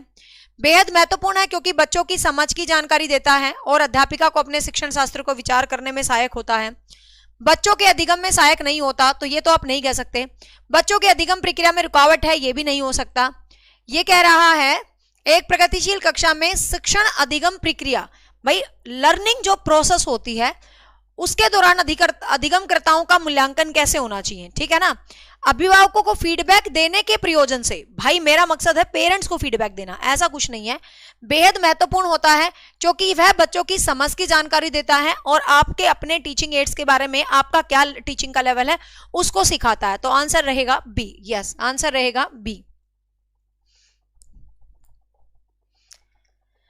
नेक्स्ट है बाल केंद्रित कक्षा वह होती है, मतलब child centred classroom, progressive classroom होती है कौन सी भाई? बच्चों के व्यवहार को निर्देश करने के लिए अध्यापक पुरस्कार और दंड का प्रयोग करे, कि आपके व्यवहार को निर्देशित करने के लिए, यदि तुम शरारत कर रहे हो तो मैं कहूं देख डंडा मारूंगी तुम्हारे, यदि तुम अच्छा हो तो मैं कहूं हाँ तुम तो बहुत अच्छे बच्चे हो, ये है वो है, तो ऐसा करें। अध्यापक लचीला है, प्रत्येक बच्चे की व्यक्तिगत आवश्यकताओं को पूरा करता है। अध्यापक बहुत फ्लेक्सिबल होना चाहिए, बच्चों की नीड्स को पूरा करने वाला। अध्यापक केवल पाठ्य पुस्तक का ज्ञान देने का ही स्रोत है, अध्यापक का कोई काम नहीं है बस पाठ्य पुस्तक में जो छपा है उसको पढ़ दे, नहीं भाई, ठीक है। हाँ, ये मेला गलत हो गया ऐसे लिखेगा तो गलत ही होएगा। ये तुम बच्चे थोड़ी ना हो, मेला गलत हो गया। मेला क्या होता है? मेरा होता है। You are not a kid, है ना। मेरा गलत हो गया, लिखो मेला गलत हो गया। ये बाबू सोना की क्लास थोड़ी ना है। अध्यापक केवल पाठ्य पुस्तक को ज्ञान के स्रोत का उपयोग करते हैं। अध्यापक बच्चों को उनकी क्षमता के आधार पर वर्गीकृत करता है। देखो, आप वर्गीकृत भी नहीं करोगे भाई, आपने लेबल्ड कर दिया ये बच्चा ऐसा, ये बच्चा ऐसा, ठीक है ना। तो बाल केंद्रीय शिक्षा वही होती है जो अध्यापक पुरस्कार और दंड का प्रयोग की। इसमें टीचर फ्लेक्सिबल रहेगा, प्रत्येक बच्चे की क्या व्यक्तिगत जरूरतें हैं उनको पता करेगा, उनको पूछेगा, तो उसी के हिसाब से ही तो रहेगा। तो यहाँ पर आंसर क्या रहेगा? बी रहेगा। ठीक, आंसर क्या रहेगा? बी रहेगा यहाँ पर। यस, बी रहेगा। ये इतना लाल कैसे चमका दिया। नेक्स्ट है, निम्नलिखित में से कौन सा प्रगतिशील शिक्षा की अवधारणा के बारे में प्रमुख है? ठीक है, प्रगतिशील शिक्षा की अवधारणा के बारे में सबसे प्रमुख स्टेटमेंट कौन सी है वो आपको बतानी है। प्रत्येक बच्चे की क्षमता व संभावना। हाँ, प्रिंटिंग एरर हो गया तो कोई दिक्कत नहीं है, फिर एक्सेप्टेबल है। प्रत्येक बच्चे की क्षमता एवं संभावना में विश्वास करना। भाई, प्रोग्रेसिव एजुकेशन कहती है कि हर बच्चे की क्या संभावना है, क्या क्षमता है, क्या उसके अंदर कैपेसिटी है, क्या कैलिबर है, उसका विश्वास आपने करना है। ठीक है। नेक्स्ट है मानक निर्देश एवं मूल्यांकन। तो मानक निर्देश एवं मूल्यांकन, उनको सही सही निर्देश देना, बाह्य प्रेरणा को एकरूप करना, पाठ्य पुस्तक केंद्रित होना। ठीक है। हाँ, तो यहां पर आंसर क्या हो गया भाई? प्रत्येक बच्चे की क्षमता। मुझे तो ये भी नहीं पता किसने कमेंट किया था, मैंने उसका नाम नहीं देखा, मैंने तो बस कमेंट देखा था। ठीक है, तो प्रत्येक बच्चे की क्षमता और संभावना का विश्वास करना।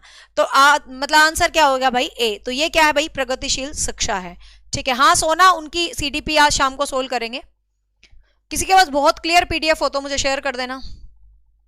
आई तो है मेरे पास एक दो, बहुत ज्यादा टिक लगे हुए उनमें। चलो नेक्स्ट है, कक्षा में वास्तविक सांसारिक समस्याओं के संबंध में जटिल परियोजनाओं पर कार्य करते हुए अध्यापक व छात्र एक दूसरे के अनुभव को परस्पर ग्रहण करते हैं।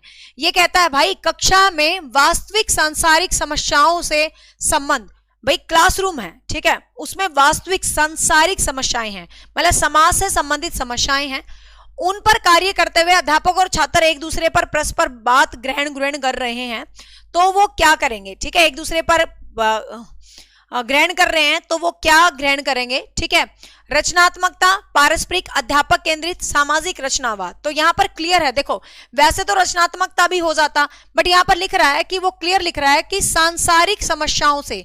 तो सांसारिक मतलब कुछ समाज से संबंधित समस्याएं हैं, उनके ऊपर टीचर स्टूडेंट आपस में कंस्ट्रक्टिविज्म कर रहे हैं, तो क्या हो जाएगा? ये सामाजिक रचनावाद। आज का टॉपिक कम्युनिटी में नहीं डाला मैडम, कोई बात नहीं, मैं भूल गई, क्योंकि आज का टॉपिक मिक्स मैच था।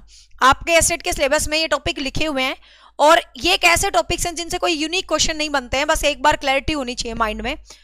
मेन टॉपिक कल करवाऊंगी मोटिवेशन। ठीक है, कल जो क्वेश्चन रहेंगे, बच्चों ने कहा मैम एडवांस बता दिया करो ताकि हम प्रिपेयर कराएं, उस चैप्टर को रीड कराएं। तो कल जो क्वेश्चंस करवाऊंगी वो मोटिवेशन वाले चैप्टर के करवाऊंगी, पढ़ाना मोटिवेशन को। ठीक है, डिफरेंट क्वेश्चन करेंगे, जो ऑलरेडी कर चुके हैं वो नहीं करेंगे। एक प्रभावी कक्षा में एक इंप्रेसिव क्लासरूम के अंदर बच्चे अपने अधिगम को सुगम बनाने के लिए मार्गदर्शन एवं सहयोग हेतु शिक्षक से सहायता लेते हैं। बिल्कुल सही है, आगे देखते हैं। बच्चे शिक्षक से डरते हैं क्योंकि वह मौखिक और शारीरिक दंड का प्रयोग करता है। बच्चे कहीं नहीं डरते, आजकल के बच्चे तो टीचर के सिर पे नाचने को हो रहे हैं, कहाँ डरते हैं ये। बच्चे शिक्षक का सम्मान नहीं करते हैं और जैसा उन्हें अच्छा लगता है वैसा ही करते हैं। ये बात है ना, मुझे बिल्कुल गलत लगती है। लोग कहते हैं कि आजकल के जो बच्चे हैं वो टीचर की रिस्पेक्ट नहीं करते हैं, मतलब ऐसे बोलते हैं कि मैंने सुना है कि बहुत सारी जगह ऐसे बच्चों को बदनाम किया जाता है भयंकर तरीके से। वो मजाक की बात अलग है कि भाई बच्चे अपनी मन की मर्जी के होते हैं और टीचर से मतलब बकवास कर लेते हैं, वो एक अलग कॉन्सेप्ट है। लेकिन मैंने बहुत लोगों को ये कहते हुए सुना है कि आजकल के जो बच्चे हैं वो टीचर की रिस्पेक्ट नहीं करते हैं। मुझे पर्सनली ऐसा लगता है यार, बच्चे आज भी टीचर की रिस्पेक्ट करते हैं, बहुत करते हैं। वो डिपेंड करता है कि टीचर का बिहेवियर उनके साथ कैसा है। टीचर अपनी रिस्पेक्ट खुद खोता है और टीचर अपनी रिस्पेक्ट खुद बनाता है। बच्चे आज भी बच्चे ही हैं, बच्चे आज भी अपने टीचर को उतना ही सम्मान देते हैं, बशर्ते टीचर बच्चे की भावनाओं को पूरा कद्र करते हुए पढ़ाए। टीचर का काम क्या है? बच्चों को कंटेंट डिलीवर करना। यार आप बच्चों को ऐसा कंटेंट डिलीवर करो, बेचारों का पेपर पास हो जाए, बेचारों की जिंदगी बन जाए, बेचारों का फ्यूचर बन जाए, उनकी नौकरियां लग जाए, तो बच्चे आपके मुरीद हो जाते हैं। तो क्यों नहीं बच्चे रेस्पेक्ट करेंगे? बच्चे रेस्पेक्ट करते हैं अध्यापक की, आज भी मुझे लगता है कि बच्चे रेस्पेक्ट करते हैं, बशर्ते उस टीचर को रेस्पेक्ट करवाने का दम होना चाहिए। यदि टीचर ही अपनी मर्यादाओं को छोड़ के, टीचिंग छोड़ के कुछ और ही बातें XYZ करें, तो फिर काहे रेस्पेक्ट करेंगे बच्चे भी। ठीक है, तो मुझे लगता है टीचर आज भी रेस्पेक्टेबल प्रोफेशन है और बच्चे आज भी बच्चे ही हैं। वो अपने अध्यापक को सच में दिल से प्यार करते हैं, बशर्ते अध्यापक के अंदर वो अध्यापक वाली क्वालिटीज हो तो।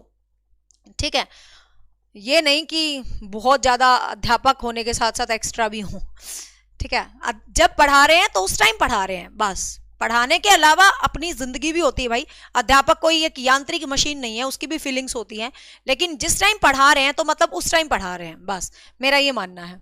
चलो, तो भाई बच्चे शिक्षक का सम्मान करते हैं। बच्चे हमेशा उत्सुक और तैयार रहते हैं क्योंकि शिक्षक उनकी प्रत्यसमर्पण योग्यता का आकलन करने के लिए नियमित रूप से परीक्षाएं लेता रहे। नियमित रूप से परीक्षाएं तो नहीं लेगा बेचारा टीचर, है ना भाई। तो आंसर क्या आ जाएगा भाई? प्रभावी कक्षा वही होती है जिसमें बच्चे अपने अधिगम को सुगम बनाने के लिए, प्रभावी कक्षा वही होती है जिसमें टीचर एक मार्गदर्शक होता है, टीचर आपको बेस्ट गाइड करे। मैं हमेशा एक बात कहती हूँ, teacher is your guider not guarantor. ठीक है, गारंटर मत समझा करो, you are the guarantor of your life, you are the guarantor of your future. Teacher जैसे आपको गाइड करता है, बस आपके पास अच्छा गाइडर होना चाहिए, वो आपको बेस्ट गाइड करे, आप मेहनत करो, आप आराम से उस चीज को अचीव कर लोगे। ठीक है ना, तो आंसर रहेगा ए। नेक्स्ट है, प्रगतिशील कक्षा में अपरिहार्य। अपरिहार्य का मतलब होता है कंपलसरी, इंपॉर्टेंट। प्रगतिशील कक्षा में अपरिहार्य है कि कक्षा कक्ष, उसमें क्या नेसेसरी है कि कक्षा कक्ष कैसा होना चाहिए। लोकतांत्रिक होता है, समझने के लिए बच्चों को पर्याप्त स्थान देना चाहिए। लोकतांत्रिक का मतलब होता है हमारी देश डेमोक्रेटिक है, आपको पता होगा ना, इंडिया इज डेमोक्रेटिक कंट्री, जिसमें हर किसी की भावनाओं को, हर किसी की वोट से सरकार बनती है ना भाई। तो सिंपल सी बात है, हर किसी की वोट से सरकार बनती है, तो लोकतांत्रिक होना, सबकी भावनाओं की कदर करना, सबकी इच्छाओं को समझना। सत्तावादी नहीं होता है भाई, सबके लिए मुक्त नहीं होता है, लोकतांत्रिक होता है, सबको समझने के लिए पर्याप्त स्थान मिल सकता है। ठीक है, जतिन, जहां मुझे लगता है कि जो बात इंपॉर्टेंट है मैं जरूर बोलती हूँ। कई कई टॉपिक ऐसे होते हैं 30 के 30 क्वेश्चन यूं ही निकल जाते हैं, है ना। ये जतिन जैसे जो स्टूडेंट होते हैं ना, तुम इतना पैनिक ना हुआ करो कि मैम बात कर ली। आप मेरी पुरानी वीडियोस भी देख लेना, मुझे जहां लगता है कि मुझे बात करनी है मैं बात करती हूं, चाहे कोई मर्जी कैसा भी कमेंट करे, मुझे फर्क नहीं पड़ता। कई बार 40 के 40 क्वेश्चन ऐसे निकल जाते हैं जिसमें एक पॉइंट भी नहीं होता, क्वेश्चन के आंसर ही होते हैं, तो वहां क्या बात करेंगे।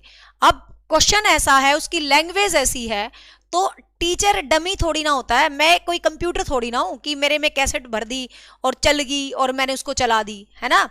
जब कोई भी बात आपकी संस्कृति से जुड़ी होगी, आपके एनवायरनमेंट से जुड़ी होगी, आपकी वैल्यूज से जुड़ी होगी, तो शायद वो बात बताना मेरे लिए पढ़ाने से ज्यादा इंपॉर्टेंट हो जाता है, तो मैं वहां पर जरूर बताऊंगी। ठीक है भाई अजय, है ना। और शायद मैं बहुत ज्यादा टाइम की वैल्यू को समझती हूँ और करती हूँ, कई बात पूरी क्लास यूं ही चली जाती है। अब जो जैसा टॉपिक होगा उसके अंदर वो बात हमेशा आती है, वो तो रोबोटिक हो जाएगा, क्वेश्चन का उत्तर बता के मैं भाग जाऊं। अब उस उत्तर में कोई बात है जो तुम्हारी जीवन के लिए इंपॉर्टेंट है, तो भाई मैं बताऊंगी वो बात। पढ़ानी साइकोलॉजी क्या कहती है, ज्ञान को आसपास के वातावरण से जोड़ के पढ़ाना चाहिए। चलो आगे, नेक्स्ट है, बाल केंद्रित शिक्षा शास्त्र का अर्थ क्या होता है। बाल केंद्रित शिक्षा शास्त्र का अर्थ क्या होता है? निर्धारित सूचना का अनुसरण करने में बच्चों को सक्षम बनाना। मतलब बाल केंद्रित शिक्षा, चाइल्ड सेंटर्ड एजुकेशन का मतलब ही क्या होता है? निर्धारित सूचना का अनुसरण करो, बस सूचनाएं हैं उसको, सूचनाओं को देते रहो। कक्षा में सारी बातें सिखाने के लिए शिक्षक को आगे आगे होना, बस वो बातें पढ़ के शिक्षक चला जाए। बच्चों के अनुभव, उनकी आवाज को प्रमुखता देना, शिक्षक द्वारा बच्चों को आदेश देना कि क्या किया जाए। तो बाल केंद्रित शिक्षा वही होती है कि बच्चों के अनुभव और उनकी आवाज को प्रमुखता देना। तो आंसर क्या रहेगा? सी। मैं तो साइकोलॉजी की टीचर हूं भाई। नेक्स्ट है, विद्यार्थियों को स्वतंत्र रूप से चिंतन करने तथा प्रभावी शिक्षार्थी बनाने में सक्षम बनाने हेतु शिक्षक के लिए यह महत्वपूर्ण होता है। ठीक है, ये क्या कह रहा है?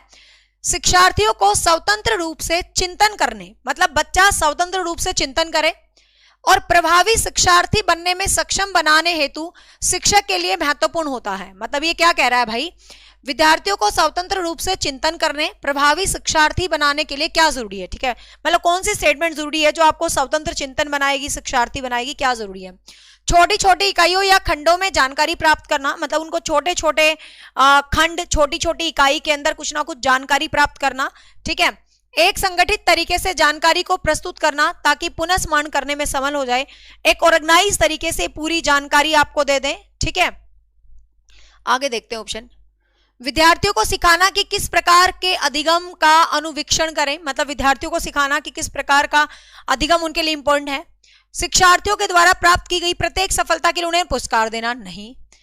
शिक्षार्थियों को सिखाना कि किस प्रकार का अधिगम उनके लिए अनुवीक्षण है, रुको। एक संगठित तरीके से जानकारी को प्रस्तुत करें ताकि पुनः स्मरण करें, छोटी छोटी इकाइयों और खंडों में जानकारी प्राप्त करना, शिक्षार्थियों को स्वतंत्र रूप से चिंतन करने और प्रभावी शिक्षार्थी बनने में सक्षम बनाने के लिए अध्यापक को क्या करना चाहिए। तो एक संगठित तरीके से जानकारी प्रस्तुत करें ताकि बच्चों के लिए वो सरल हो सके, या तो बी शिक्षार्थियों को सिखाना कि किस प्रकार अधिगम का अनुवीक्षण करें, विद्यार्थियों को बी ही जाएगा इसका आंसर, ठीक है।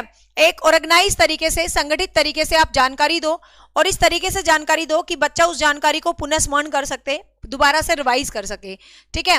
सिर्फ जानकारी प्रदान करना मात्र नहीं है, क्योंकि देखो छोटी छोटी इकाइयों में जानकारी दे दी तो यहां पर भी एक ऑर्गेनाइज तरीके से जानकारी दे दी, ठीक है।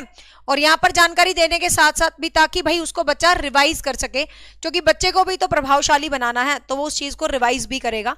तो आंसर रहेगा बी। नेक्स्ट है, भारतीय संविधान के किस अनुच्छेद में 6 से 14 वर्ष की बच्चों के लिए निःशुल्क और अनिवार्य शिक्षा का अधिकार है।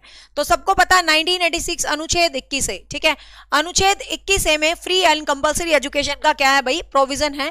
फ्री एंड कंपलसरी एजुकेशन का क्या है, प्रोविजन है अनुच्छेद 21 में। नेक्स्ट है, यदि आप बच्चों को सिखाना चाहते हो तो बच्चों से सीखिए, यह किस ओर इशारा करता है। बिल्कुल, यदि हम बच्चों को सिखाना चाहते हैं तो बच्चों से भी सीखिए, ये बहुत बड़ा फैक्ट है कि बच्चे भी टीचर को सिखाते हैं। जैसे कि मैं हमेशा एक बात कहती हूँ कि मैं शुरू में हिस्ट्री पढ़ाती थी हरियाणा पुलिस के बैच में, हिस्ट्री कोई मेरा सब्जेक्ट नहीं था, और अब जो बच्चे शायद हिस्ट्री पढ़ते होंगे उनको पता है कि मैं हिस्ट्री कितने प्यार से पढ़ा लेती हूँ।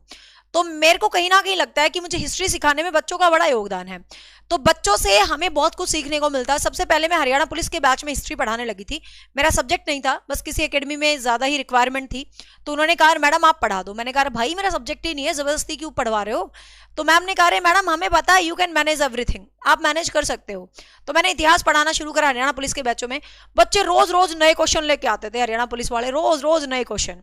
तो मेरे को ना बड़ा आनंद आता था, मैं तो क्लियर बोल देता पहले ही दिन जाके, भाई ये मेरा सब्जेक्ट नहीं है, तुम्हारे टीचर की शादी हो गई है, मुझे जबरदस्ती तुम्हारी क्लास में भेजा गया, बट कोशिश ऐसी करूंगी कि तुम्हें इतिहास पढ़ा दूं। और टच वुड मेरी हिस्ट्री अब आपको पता है फेवरेट हो चुकी है, सभी बैचेस में जीके में मैं हिस्ट्री पढ़ाती हूँ, आई लव हिस्ट्री नाउ। लेकिन मैं उस टाइम की बात आ रही हूँ 2014 की, तो बच्चों ने बहुत सिखाई है भाई।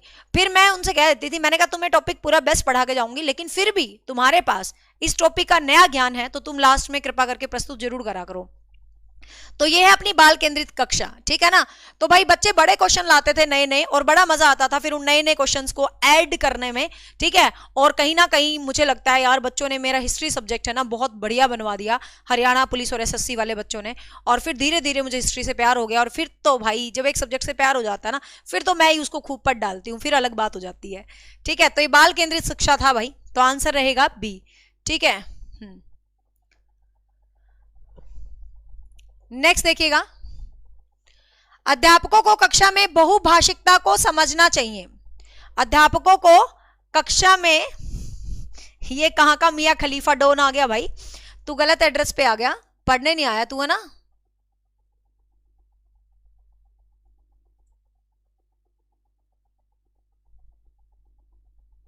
चलो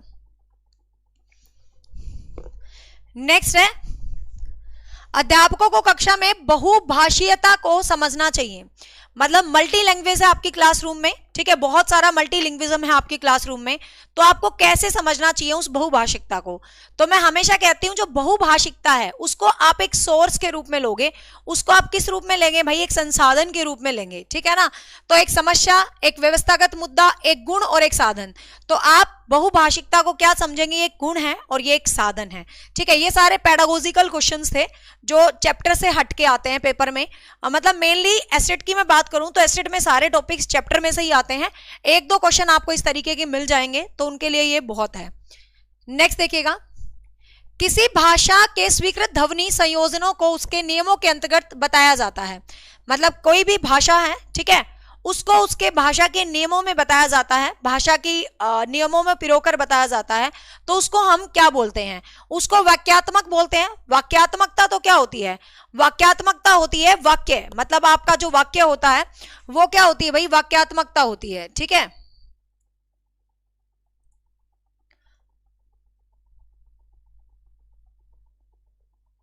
तो वो क्या होती है भाई, वाक्यात्मकता होती है जो वाक्य होता है। फिर विभक्ति विषय, तो आपको पता है ध्वनि से संबंधित संयोजन चल रहा है भाई, ध्वनि से संबंधित चल रहा है, तुम ध्यान मत दो, तुम पढ़ लो। ये XYZ पता नहीं कौन कहां से आ जाते हैं पागल, इनके पास टाइम टू में होता है फ्री का, अपने पास नहीं है ध्यान देने के लिए। ध्वनि संबंधी, तो हम इसको क्या बोलते हैं भाई, ध्वनि संबंधी बोलते हैं। तो आंसर यहां पर रहेगा सी, ठीक है, आंसर क्या रहेगा, सी रहेगा। हाँ, नेक्स्ट है, एक विद्यार्थी कहता है, क्या कहता है भाई विद्यार्थी, देखते हैं, ये बड़ा इंटरेस्टिंग सा क्वेश्चन है।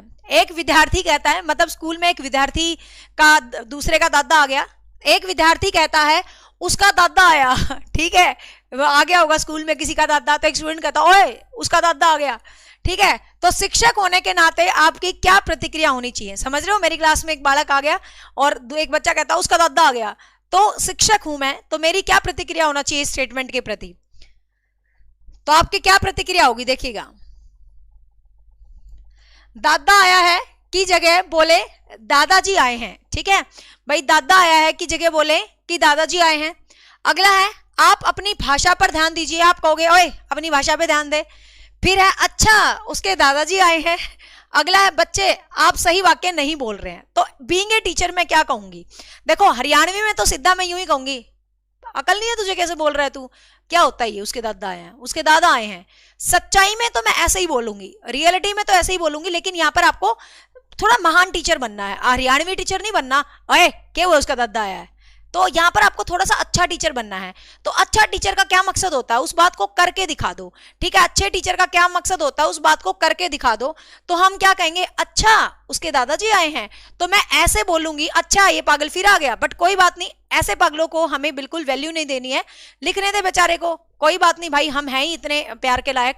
इसके कमेंट पे किसी को कंसर्न नहीं करना, ध्यान नहीं देना, बार बार ब्लॉक करके टाइम नहीं वेस्ट करूंगी, लास्ट में इकट्ठा करेंगे।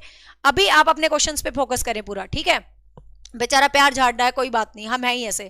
देखो, तो अच्छा उसके दादाजी आए हैं, तो बीइंग ए टीचर मैं क्या बोलूंगी, अच्छा आपके दादाजी आए हैं। तो बच्चा सोचेगा हाँ भाई सही बोल रही है मैडम, शर्म आ जाएगी खुद ही बच्चे को कि मुझे भी ऐसे ही बोलना चाहिए।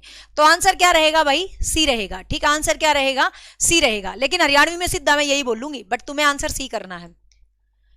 नेक्स्ट है, निम्नलिखित कौन से युग्म के सही होने की संभावना सबसे कम है। ये कह रहा है यहां पर 4 पेयर आपको दिए गए हैं, ठीक है, 4 पेयर आपको दिए गए हैं। भाई तू हेलो जी जो भी है, यूं बता दे कि तुझे क्या मिल रहा है दूसरे बच्चों का टाइम वेस्ट करने। वैसे मुझे तेरे कमेंट से फर्क नहीं पड़ रहा है, लेकिन पता है स्क्रीन पर है ना, फिर तेरा कमेंट ही दिख रहा है, वो थोड़ा ध्यान डाइवर्ट हो रहा है पढ़ाने में। तुझे अपनी माँ की कसम लगे, तू बालकों को पढ़ने दे और यहाँ से दफा हो जा, दोबारा कमेंट मत कर, सही ढंग का बालक है तो तू, मैं तो तेरे को 10 बार ब्लॉक कर दूंगी, तू फिर भी कमेंट नहीं कर पाएगा। तो क्यों पढ़ने वाले बच्चों का ध्यान बर्बाद कर रहा है? कमेंट को क्यों बार बार कर रहा है? ठीक है, तूने बोल दिया I love you madam, I am from Pakistan. हाँ, पाकिस्तानियों से तो हमें बहुत ज्यादा प्यार है भाई, आई लव यू टू। अब प्लीज कृपा करके कमेंट मत करियो, बच्चों का ध्यान डाइवर्ट हो रहा है, मैं बार बार जा रही हूँ, ब्लॉक कर रही हूँ, तू जो भी पागल है, फिर तू दूसरे आईडी से करने लग जाता है, तीसरी आईडी से करने लग जाता है ना। तो तुझे 1% समझ होनी चाहिए, ये टीचिंग का चैनल है, यहाँ बच्चे पढ़ रहे हैं, इनका पढ़ने का माहौल है, ठीक है। आई लव यू पाकिस्तान बहुत बहुत सारा, अब दोबारा कमेंट मत करिए, ठीक है, अच्छा नहीं लगता भाई, थोड़ा सा समझदार बन जाए यार, मतलब पढ़ाई का चैनल है, क्या ही रखा है डिस्टर्ब करने में बालकों को। देखो, निम्नलिखित में से कौन से युग्म सही होने की संभावना है, आपको बताना है कि कौन सा युग्म सही है, ठीक है, कौन सा जो पेयर है वो सही है। तो आपको वो बताना है। तो यहां पर कुछ पेयर हैं, वो आपको बताने हैं।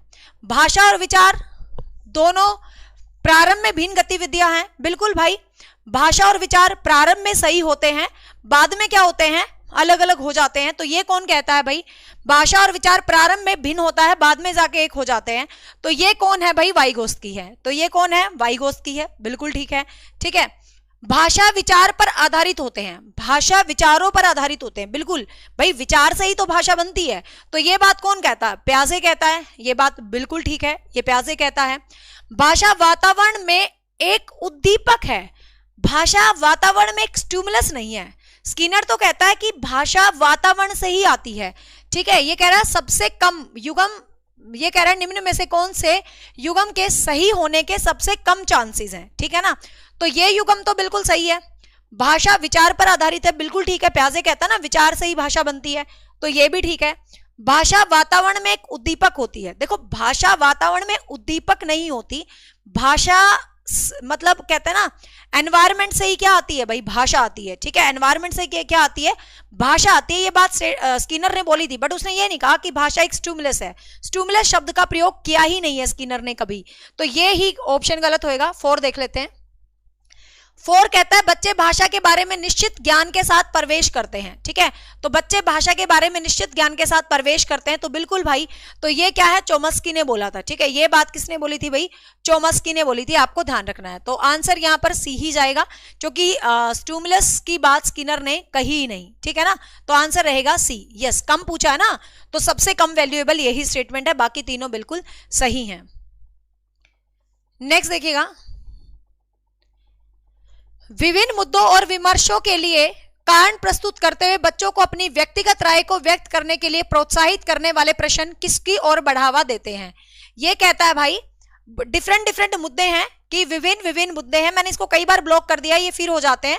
स्टूडेंट्स आप ध्यान मत दो, आप सिर्फ पढ़ने पे ध्यान दो। ये बग होते हैं, ये इंटरनेट से, ये मतलब छोड़ो, आप अपनी पढ़ाई पे फोकस करो, क्योंकि जब इन पे फोकस किया जाता है तो ये ज्यादा कमेंट करते हैं। किसी का भी फोकस नहीं होना चाहिए, सबका फोकस बोर्ड पे होना चाहिए, ठीक है। पाकिस्तान वालों की बुद्धि के बारे में कुछ कह नहीं सकते अभी। विभिन्न मुद्दों पर, क्योंकि मैं बार बार ब्लॉक करने जा रही हूं, मैंने आपके आगे 6 बार तो ब्लॉक कर दिया है, साथ फिर आ जाता है, ठीक है। तो इनको इग्नोर करो, फिर अपने आप बंद कर देंगे। आपने देखा ना, कुछ लोग पागल होते हैं, उनको आप भाव मत दो, ठीक है। आप इसको भाव दोगे, बार बार कमेंट को रिपीट करेगा, आप इसको भाव मत दो, इसके कमेंट को रिएक्ट ही मत करो। तुम क्या पागल हो, यहाँ देखो, तुम अपने आप कितनी देर करेगा, करता रहे भाई, हमें टेंशन नहीं है। नेक्स्ट है, विभिन्न मुद्दों और विमर्शों पर उसके लिए कारण प्रस्तुत करते हुए बच्चों को अपनी व्यक्तिगत राय को व्यक्त करने के लिए, मतलब कोई मुद्दा है, मतलब डिफरेंट मुद्दे जिंदगी में हो सकते हैं, तो उनके लिए आप अपनी राय प्रस्तुत कर रहे हो, उनके लिए आप अपनी कुछ व्यक्तिगत राय प्रस्तुत कर रहे हो, तो क्या करोगे आप, मतलब आप किस तरीके की चीजों को बढ़ावा दे रहे हो। बच्चों का मानकीकृत आकलन, बच्चों का एक स्टैंडर्ड आकलन हो रहा है इससे, ठीक है। विश्लेषण और आलोचनात्मक चिंतन, तो इससे कैसा चिंतन है भाई, विश्लेषण और आलोचनात्मक चिंतन, ठीक है। कैसा चिंतन है, विश्लेषण और आलोचनात्मक चिंतन,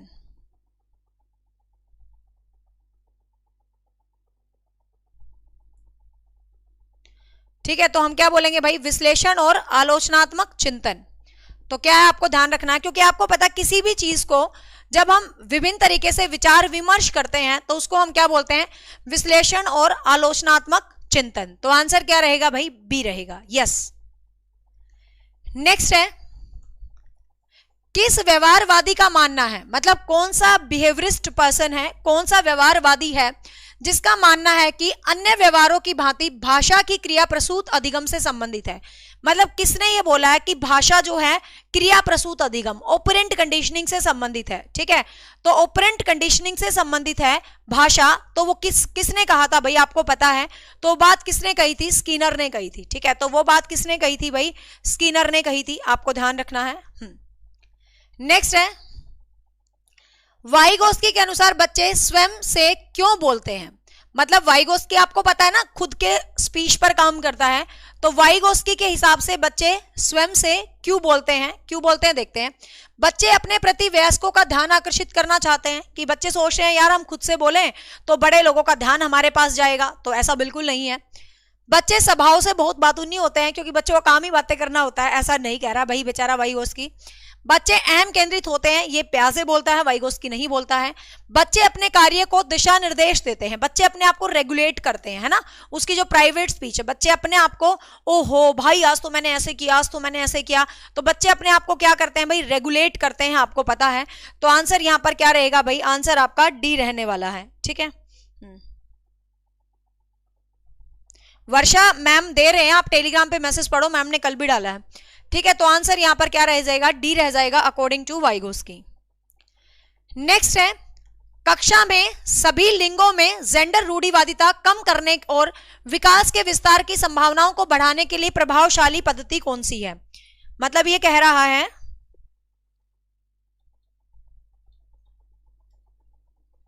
ये कह रहा है कि कक्षा में सभी लिंगों में, मतलब सभी जो जेंडर हैं, सभी लिंगों में जेंडर रूढ़िवादिता को कम करने और विकास के विस्तार की संभावनाओं को बढ़ाने के लिए कौन सी प्रभावशाली पद्धति है, वो आपको बतानी है। एक ही लिंग की योग्यता के समूह बना दो, कि एक ही जेंडर के समूह बना दो, क्रियाकलाप के लिए मिश्रित लिंग समूह बना दो और विचार विमर्श के लिए प्रोत्साहित करो। आगे देखते हैं, लिंगों के जैविक अंतरों की उपेक्षा करो, समाज में चित्रित लिंग भूमिकाओं को प्रबल करो। तो क्या कहेंगे भाई, हम जेंडर बायसेस को दूर करने के लिए डिफरेंट जेंडर के ग्रुप बनाएं। ये नहीं है कि लड़कों का अलग ग्रुप, लड़कियों का अलग ग्रुप, इकट्ठा एक ग्रुप बना दें और फिर क्या करें भाई, विचार विमर्श को प्रोत्साहित आप करेंगे। तो आंसर बी है। नेक्स्ट है, अनेक शोध अध्ययनों से पता चला है, बहुत सारे रिसर्च से पता चला है कि लड़कियों की अपेक्षा लड़कों से अधिक अनेक शोध अध्ययनों से पता चला है कि जो शिक्षक होता है वो लड़कियों की अपेक्षा लड़कों से अधिक पारस्परिक क्रिया करते हैं। तो भाई ये स्टेटमेंट क्या कहलाती है, हाँ शिक्षक को लड़के ज्यादा प्रिय हैं, लड़कियां कम प्रिय हैं। तो ये क्या है भाई, ये क्लियर क्या है, लड़कियों की तुलना में लड़कों की अधिक अवधान की आवश्यकता होती है, क्योंकि भाई लड़कों को ज्यादा ध्यान की जरूरत होती है बेचारों को, इसलिए ध्यान देता अध्यापक। यह शिक्षण में लिंग पक्षपात का एक उदाहरण है। कक्षा में लड़कियों की तुलना में लड़कों को आसानी से नियंत्रित किया जा सकता है, लड़कों को कंट्रोल कर सकते हैं, इमोशनली करके लड़कियों को कंट्रोल नहीं किया जाता। लड़कियां खुद ही बेचारी दुखी हो रही होती है घर परिवार से। लड़कियों की तुलना में लड़कों को शैक्षिक क्षमताएं काफी होती हैं। तो सिंपल सी बात है भाई, यह शिक्षण में लिंग पक्षपात को दिखाने वाली स्टेटमेंट है, ऐसा नहीं होता है, ठीक है। तो आंसर रहेगा बी। नेक्स्ट है, जो समाचार पत्र होते हैं उनकी कहानियों में कतरनों का चयन करना है, मतलब समाचार पत्र की कटिंग्स आपको लेनी है और उसमें प्रस्तुत करना है कि पुरुष और महिलाओं को गैर परंपरागत भूमिकाओं में दिखाना है।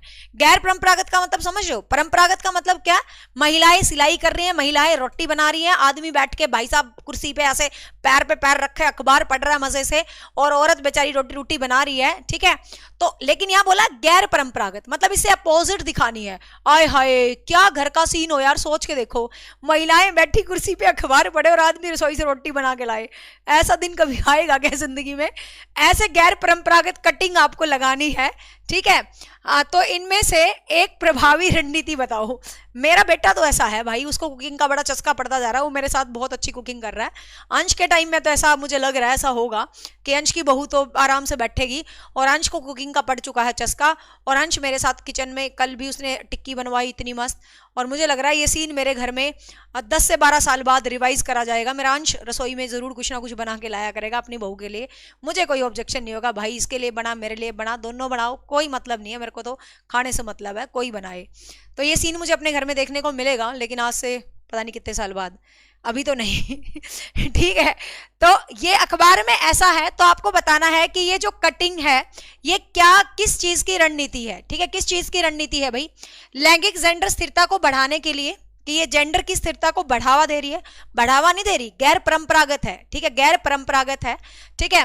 रूढ़िवादी लैंगिक जेंडर भूमिकाओं को प्रोत्साहन देने के लिए, सामना करने के लिए, या लैंगिक पक्षपात को देखो बढ़ा नहीं दे रहे, यहां पर ये बोल रहा है कि गैर परंपरागत भूमिकाओं में आपको चित्रण देना है, ठीक है ना। तो गैर परंपरागत भूमिकाओं में चित्रण दे रहा है, तो आप बढ़ा नहीं रहे हैं, प्रोत्साहन नहीं दे रहे हैं, आप क्या कर रहे हैं, उनका सामना करने की बातें कर रहे हैं, मतलब उनको पॉजिटिवली आगे बढ़ाने की सोच रहे हैं। तो आंसर क्या रहेगा भाई, सी रहेगा, ठीक, आंसर क्या रहेगा, सी रहेगा, ठीक। हाँ मैं ना खुद यही बोलती हूँ, कल मैंने टिक्की बनाई थी संडे को, बहुत मतलब मस्त टिक्की बनी थी, क्या ही बताऊं, लेकिन उस टिक्की में 50% योगदान मेरे बेटे का था। आलू उबालना, छीलना, मैश करना, इसको पता नहीं चस्का है, हिलता ही नहीं है, मम्मी सिखा दो, मम्मी सिखा दो, बस सही है ये लड़का मेरा। और काव्या को फिर कहेगा मेरी हेल्प कर देना, काव्या हेल्प कर देना, काव्या कम करती है, ये तो सही है भाई, टचवुड। मतलब मेरे को पसंद है, मेरे को कोई लड़का लड़की वाला सीन नहीं है, मैं जेंडर बायस से कोसों परे हूँ, मेरे को तो काम करवाने से मतलब है, चाहे इन दोनों में से कोई करे थोड़ा थोड़ा मेरा, ठीक है। हाँ, तो मैं तो कल भी हंस रही थी, अंश तेरी बहू बड़ी लकी होएगी, पापा को तो चाय भी नहीं बनानी आती, दादी ने सिखाई नहीं। चलो आगे, मैं तो सब सिखा दूंगी इसको। पुरुष और महिला की भूमिकाओं का निर्धारण समाज करता है, ठीक है, पुरुष और महिलाओं की भूमिकाओं का निर्धारण, क्वेश्चन 8 दोबारा देखना, एक मिनट, 8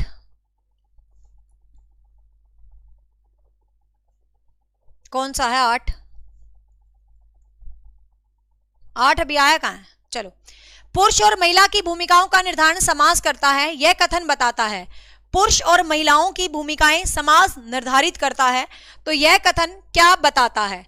लैंगिकता एक अंतर्निहित अवतरण है, मतलब जो जेंडर है वो एक मतलब इंटरनल कोई एक्सट्रैक्ट है, मतलब अंतर्निहित है। लैंगिकता एक अनुवांशिक प्रतिभा है, लैंगिकता एक अंतर्ज्ञानी अवतरण है, लैंगिकता एक सामाजिक अवतरण है। आपको पता है जो जेंडर है एक सोशल कंस्ट्रक्ट है, ठीक है, ध्यान रखेंगे। जेंडर क्या है भाई, एक सोशल कंस्ट्रक्ट है, तो आंसर क्या रहेगा, डी रहेगा, जेंडर एक सोशल कंस्ट्रक्ट है। Thank you so much. मैंने कोशिश करी है कि क्लास में इस टाइप के सारे टॉपिक ऐड करने की, क्योंकि हमारे पास दिन कम है और मेरे टारगेट्स ज्यादा हैं तुम्हें, तो इसलिए मैंने छोटे छोटे टॉपिक्स की डेली क्लास बनाना उपयुक्त नहीं समझा, क्योंकि इनमें कुछ खास ज्यादा ही नहीं होता ना, इसलिए। एक व्यक्ति के लिंग के आधार पर उस व्यक्ति के खिलाफ पक्षपात हो जाता है, मतलब एक व्यक्ति के जेंडर के आधार पे प्रेजुडाइज होता है कि भाई ऐसा है, तो इसको हम क्या बोलते हैं, इसको हम जेंडर बायस कहते हैं, लैंगिक भेदभाव कहते हैं। देखो लैंगिक भेदभाव का मतलब क्या है, तो इस कॉन्सेप्ट को ना समझ लो, गलत मत करना। जेंडर स्टीरियोटाइप का मतलब है लैंगिक रूढ़िवादिता। लैंगिक रूढ़िवादिता का मतलब क्या है, लड़कियां ये कर सकती हैं, लड़के वो कर सकती हैं, लड़के मैथ में होशियार, लड़कियां उसमें होशियार, तो ये तो है स्टीरियोटाइप जो सदियों से चली आ रही है। ध्यान से इन कॉन्सेप्ट पे, इनको गलत मत करना। जेंडर बायस और जेंडर स्टीरियोटाइप में क्या फर्क है? जेंडर स्टीरियोटाइप तो समझ गए, ऐसी स्टेटमेंट कि लड़कियां ये करती हैं, लड़के वो करते हैं, तो ये तो स्टीरियोटाइप हो गया, ठीक है। बायस का मतलब क्या है, जेंडर बायस का मतलब क्लासरूम में जो टीचर है वो लड़कियों को तो हिंट दे रहा है कि बेटा क्वेश्चन का उत्तर ये आएगा, लड़कियों को हिंट नहीं दे रहा, तो ये बायस हो गया, पक्षपात, ठीक है। तो इस स्टेटमेंट में लिंग के आधार पे कुछ ना कुछ गड़बड़ कर रहे हैं, तो ये जेंडर पक्षपात होगा, रूढ़िवादिता नहीं होगी। रूढ़िवादिता कब होगी, जब यूं कहे कि लड़की तो यही करेंगे और लड़के यही करेंगे, तब रूढ़िवादी होगा, ठीक है। अब बायस है। नेक्स्ट है, नकारात्मक दृष्टिकोणों का वर्णन करने के लिए किस पद का उपयोग किया जाता है, जिसे लोग उसके लिंग के आधार पर किसी व्यक्ति के लिए करते हैं, ठीक है। तो नकारात्मक दृष्टिकोण का वर्णन करने के लिए किस पद का उपयोग किया जाता है, जिसे लोग उसके लिंग के आधार पर किसी व्यक्ति के लिए करते हैं? पितर सत्ता, जातिगत भूमिकाएं, समाजीकरण, लिंग भेद, तो लिंग भेद ही हो गए, तो ठीक है। नकारात्मक दृष्टिकोण का वर्णन करते हुए जिसे किस पद का उपयोग किया जाता है, जिसे लोग लिंग के आधार पर किसी व्यक्ति के लिए करते हैं? तो पितर सत्ता, जातिगत भूमिकाएं, लिंग भेद, तो लिंग के आधार पर कर रहे हैं, तो लिंग भेद ही हो गए। नेक्स्ट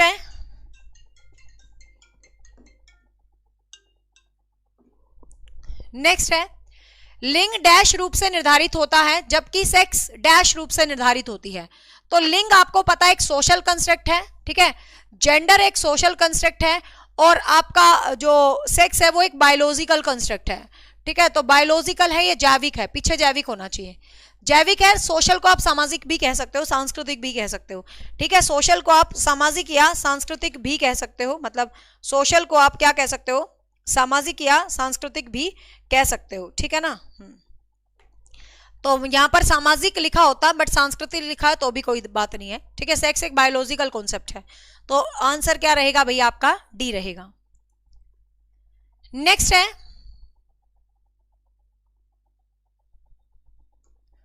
सांस्कृतिक पूर्वाग्रह से बचाव के लिए निम्नलिखित में से कौन सी अच्छी आकलन योजना है? यह कह रहा है सांस्कृतिक पूर्वाग्रह से, जेंडर जो पक्षपात होते हैं उनसे बचाने के लिए कौन सी अच्छी योजना है? विभिन्न विधियों का उपयोग विद्यार्थियों के आकलन के लिए करना, कि विद्यार्थियों के आकलन के लिए विभिन्न गतिविधियां उपयोग करना, ठीक है। एक अच्छे मानकीकृत परीक्षण का उपयोग करना, अच्छे मानकीकरण परीक्षण का उपयोग करना, हाँ। फ्री स्टडी एस्टेट में 90% फेल क्यों होते हैं? ऐसा नहीं है, फ्री स्टडी एस्टेट का रिजल्ट रेट बहुत बढ़ चुका है, अब 90% फेल नहीं होते हैं। रिजल्ट आएगा तब देखना, बहुत पास होते हैं, टेंशन ना लो। फेल इसलिए होते हैं बस उनके पास प्रॉपर गाइडेंस नहीं होती, एस्टेट के नाम पे कुछ भी नहीं पढ़ना होता, सिलेक्टेड पढ़ना होता, to the point, exam oriented. विभिन्न विधियों का उपयोग विद्यार्थियों के आकलन के लिए करना, एक अच्छे मानकीकृत परीक्षण का उपयोग करना, मानव जातीय विभिन्नताओं को आनुवांशिकता का कारण मानना, आकलन के उद्देश्य से पोर्टफोलियो का निर्माण करना। तो यहां पर ये क्वेश्चन में क्या कह रहा है भाई, ये कह रहा है सांस्कृतिक पूर्वाग्रह से बचाव के लिए, सांस्कृतिक जो जेंडर बायसेस हैं उनसे बचाने के लिए क्या करेंगे? तो विभिन्न विधियों का उपयोग शिक्षार्थियों के आकलन के लिए करेंगे। अच्छे स्टैंडर्ड टेस्ट में सांस्कृतिक का क्या मतलब है? मानव जातीय विभिन्नताओं को आनुवांशिकता का कारण नहीं है, आकलन के उद्देश्यों को पोर्टफोलियो बनाना नहीं है। तो आंसर क्या बच गया भाई? आंसर आपका बच गया ए, आंसर आपका बच गया भाई क्या? ए। क्लियर? तो ये थे आज की क्लास में मैंने इंक्लूड किया है progressive education, socialisation, gender bias और कुछ ग्रोथ से संबंधित क्वेश्चन। ठीक है, ये छोटे छोटे से चैप्टर थे जो आपके सिलेबस में गिवन है, स्टेट का जो न्यू सिलेबस आया है तो उसके अंदर ये छोटे छोटे से चैप्टर गिवन है, बट इनसे क्वेश्चंस यही आते हैं, ज्यादा यूनिक क्वेश्चन इनसे नहीं बनते हैं। ठीक है, तो टेंशन लेने की जरूरत नहीं है। मेजर टॉपिक हम पूरे एक मेजर टॉपिक में एक दिन लेते हैं, बट ये माइनस टॉपिक थे इसलिए मैंने एक क्लास में सोचा, बड़ी हो जाएगी तो कोई बात नहीं, मैक्सिमम सम अप करने का मैंने कोशिश करा है। ठीक है भाई, हाँ चलो।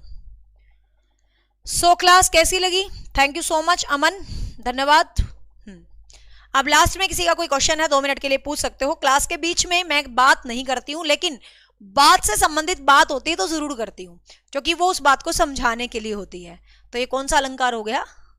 हाँ, यमक अलंकार। ठीक है, तो वैसे बात करना अलग कॉन्सेप्ट होता है, लेकिन उस बात को समझाना अलग कॉन्सेप्ट होता है। तो बात बात के बीच में कोई बात होगी तो वो हमेशा की जाएगी, क्योंकि हम कंप्यूटर असिस्ट टीचर नहीं हैं, हम एनवायरनमेंट से जोड़ते हुए पढ़ाना पसंद करते हैं। ठीक है भाई, हाँ चलो, bye bye, take care, have a nice day, thank you so much. रात को मिलते हैं। सीटेट का पेपर तुम्हारी सबसे ज्यादा डिमांड में है, सीटेट का पेपर, पर मुझे लगता है यार सीटेट की क्या ही करवाऊं। चलो समझाएंगे सीटेट को, देखते हैं क्या बला था, क्या तुम्हारा क्या करके आए हो, है ना। एस्टेट का तो पेपर होते ही तुरंत आंसर की करवा देती हूँ मैं, पेपर होके तुम सेंटर से बाहर निकलते हो आंसर की करवा देती हूँ मैं एस्टेट की, क्योंकि भाई वो हमारा लगता है यार, वो हमारे ऊपर है पेपर, वो हमें ही पढ़ाना है ना। सीटेट में वाइब्स नहीं आती है, कोई बात नहीं, बट मेरा तो काम प्रैक्टिस करवाना है, तो एज ए प्रैक्टिस आज बढ़िया है, मुझे 30 क्वेश्चन बनाने नहीं पड़ेंगे, आज बने बनाए मिल गए, क्या मजा आ गया। चलो भाई bye bye, take care. Class का टाइम फिक्स है, मेरी बात को ध्यान से सुन लो, रात 9 बजे, मंडे टू फ्राइडे फिक्स है। सैटरडे को हम कुछ अलग टाइप की क्लास लेते हैं, मोटिवेशन हो गया, रिवीजन हो गया, कुछ XYZ क्लास। ठीक है, मंडे टू फ्राइडे एक तो रात 9 बजे क्लास होती है, एक सुबह 11:30 होती है, लेकिन अभी मेरे बच्चों के एग्जाम चल रहे हैं इस वीक, तो मुझे उनको स्कूल से लाना होता है 11:15, सीधी बात हूँ, सीधी बात, नो बकवास। ठीक है, तो मुझे अपने बच्चों को स्कूल से लाना होता है, उनके पेपर खत्म हो जाते हैं 11:15 बजे, आते ही उनको खाने को चाहिए होता है, तो इसलिए 12 बज सकता है। तो एक वीक 12 बजे वाला शेड्यूल रहेगा, फिर इनका रेगुलर स्कूल हो जाएगा, फिर 11:30 बजे आ जाएंगे, तो कोई फर्क नहीं पड़ता, 11:30 12 मैं शेड्यूल लगा देती हूँ, तुम्हें पता चल जाता है। इस एक वीक लगभग 12 बजे का ही बनेगा शेड्यूल, मुझे पता है, उससे पहले का नहीं बनेगा, बट क्लास कोई मिस नहीं होगी। जो मैंने बोल दिया मंडे टू फ्राइडे सुबह शाम क्लास है, तो मतलब सुबह शाम क्लास है। हाँ चलो ठीक है ना भाई, so bye bye, take care. Question बता रहे थे आप, कौन सा सोनिया?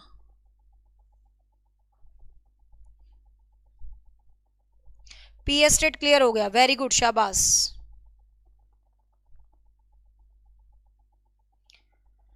चलो भाई, प्रिया मैम डाल तो रहे हैं, कल भी मैसेज किया था। चलो ठीक है भाई, बाय बाय, टेक केयर। एस्टेट कब होएगा पता नहीं, जब होएगा तुम्हारा पास होना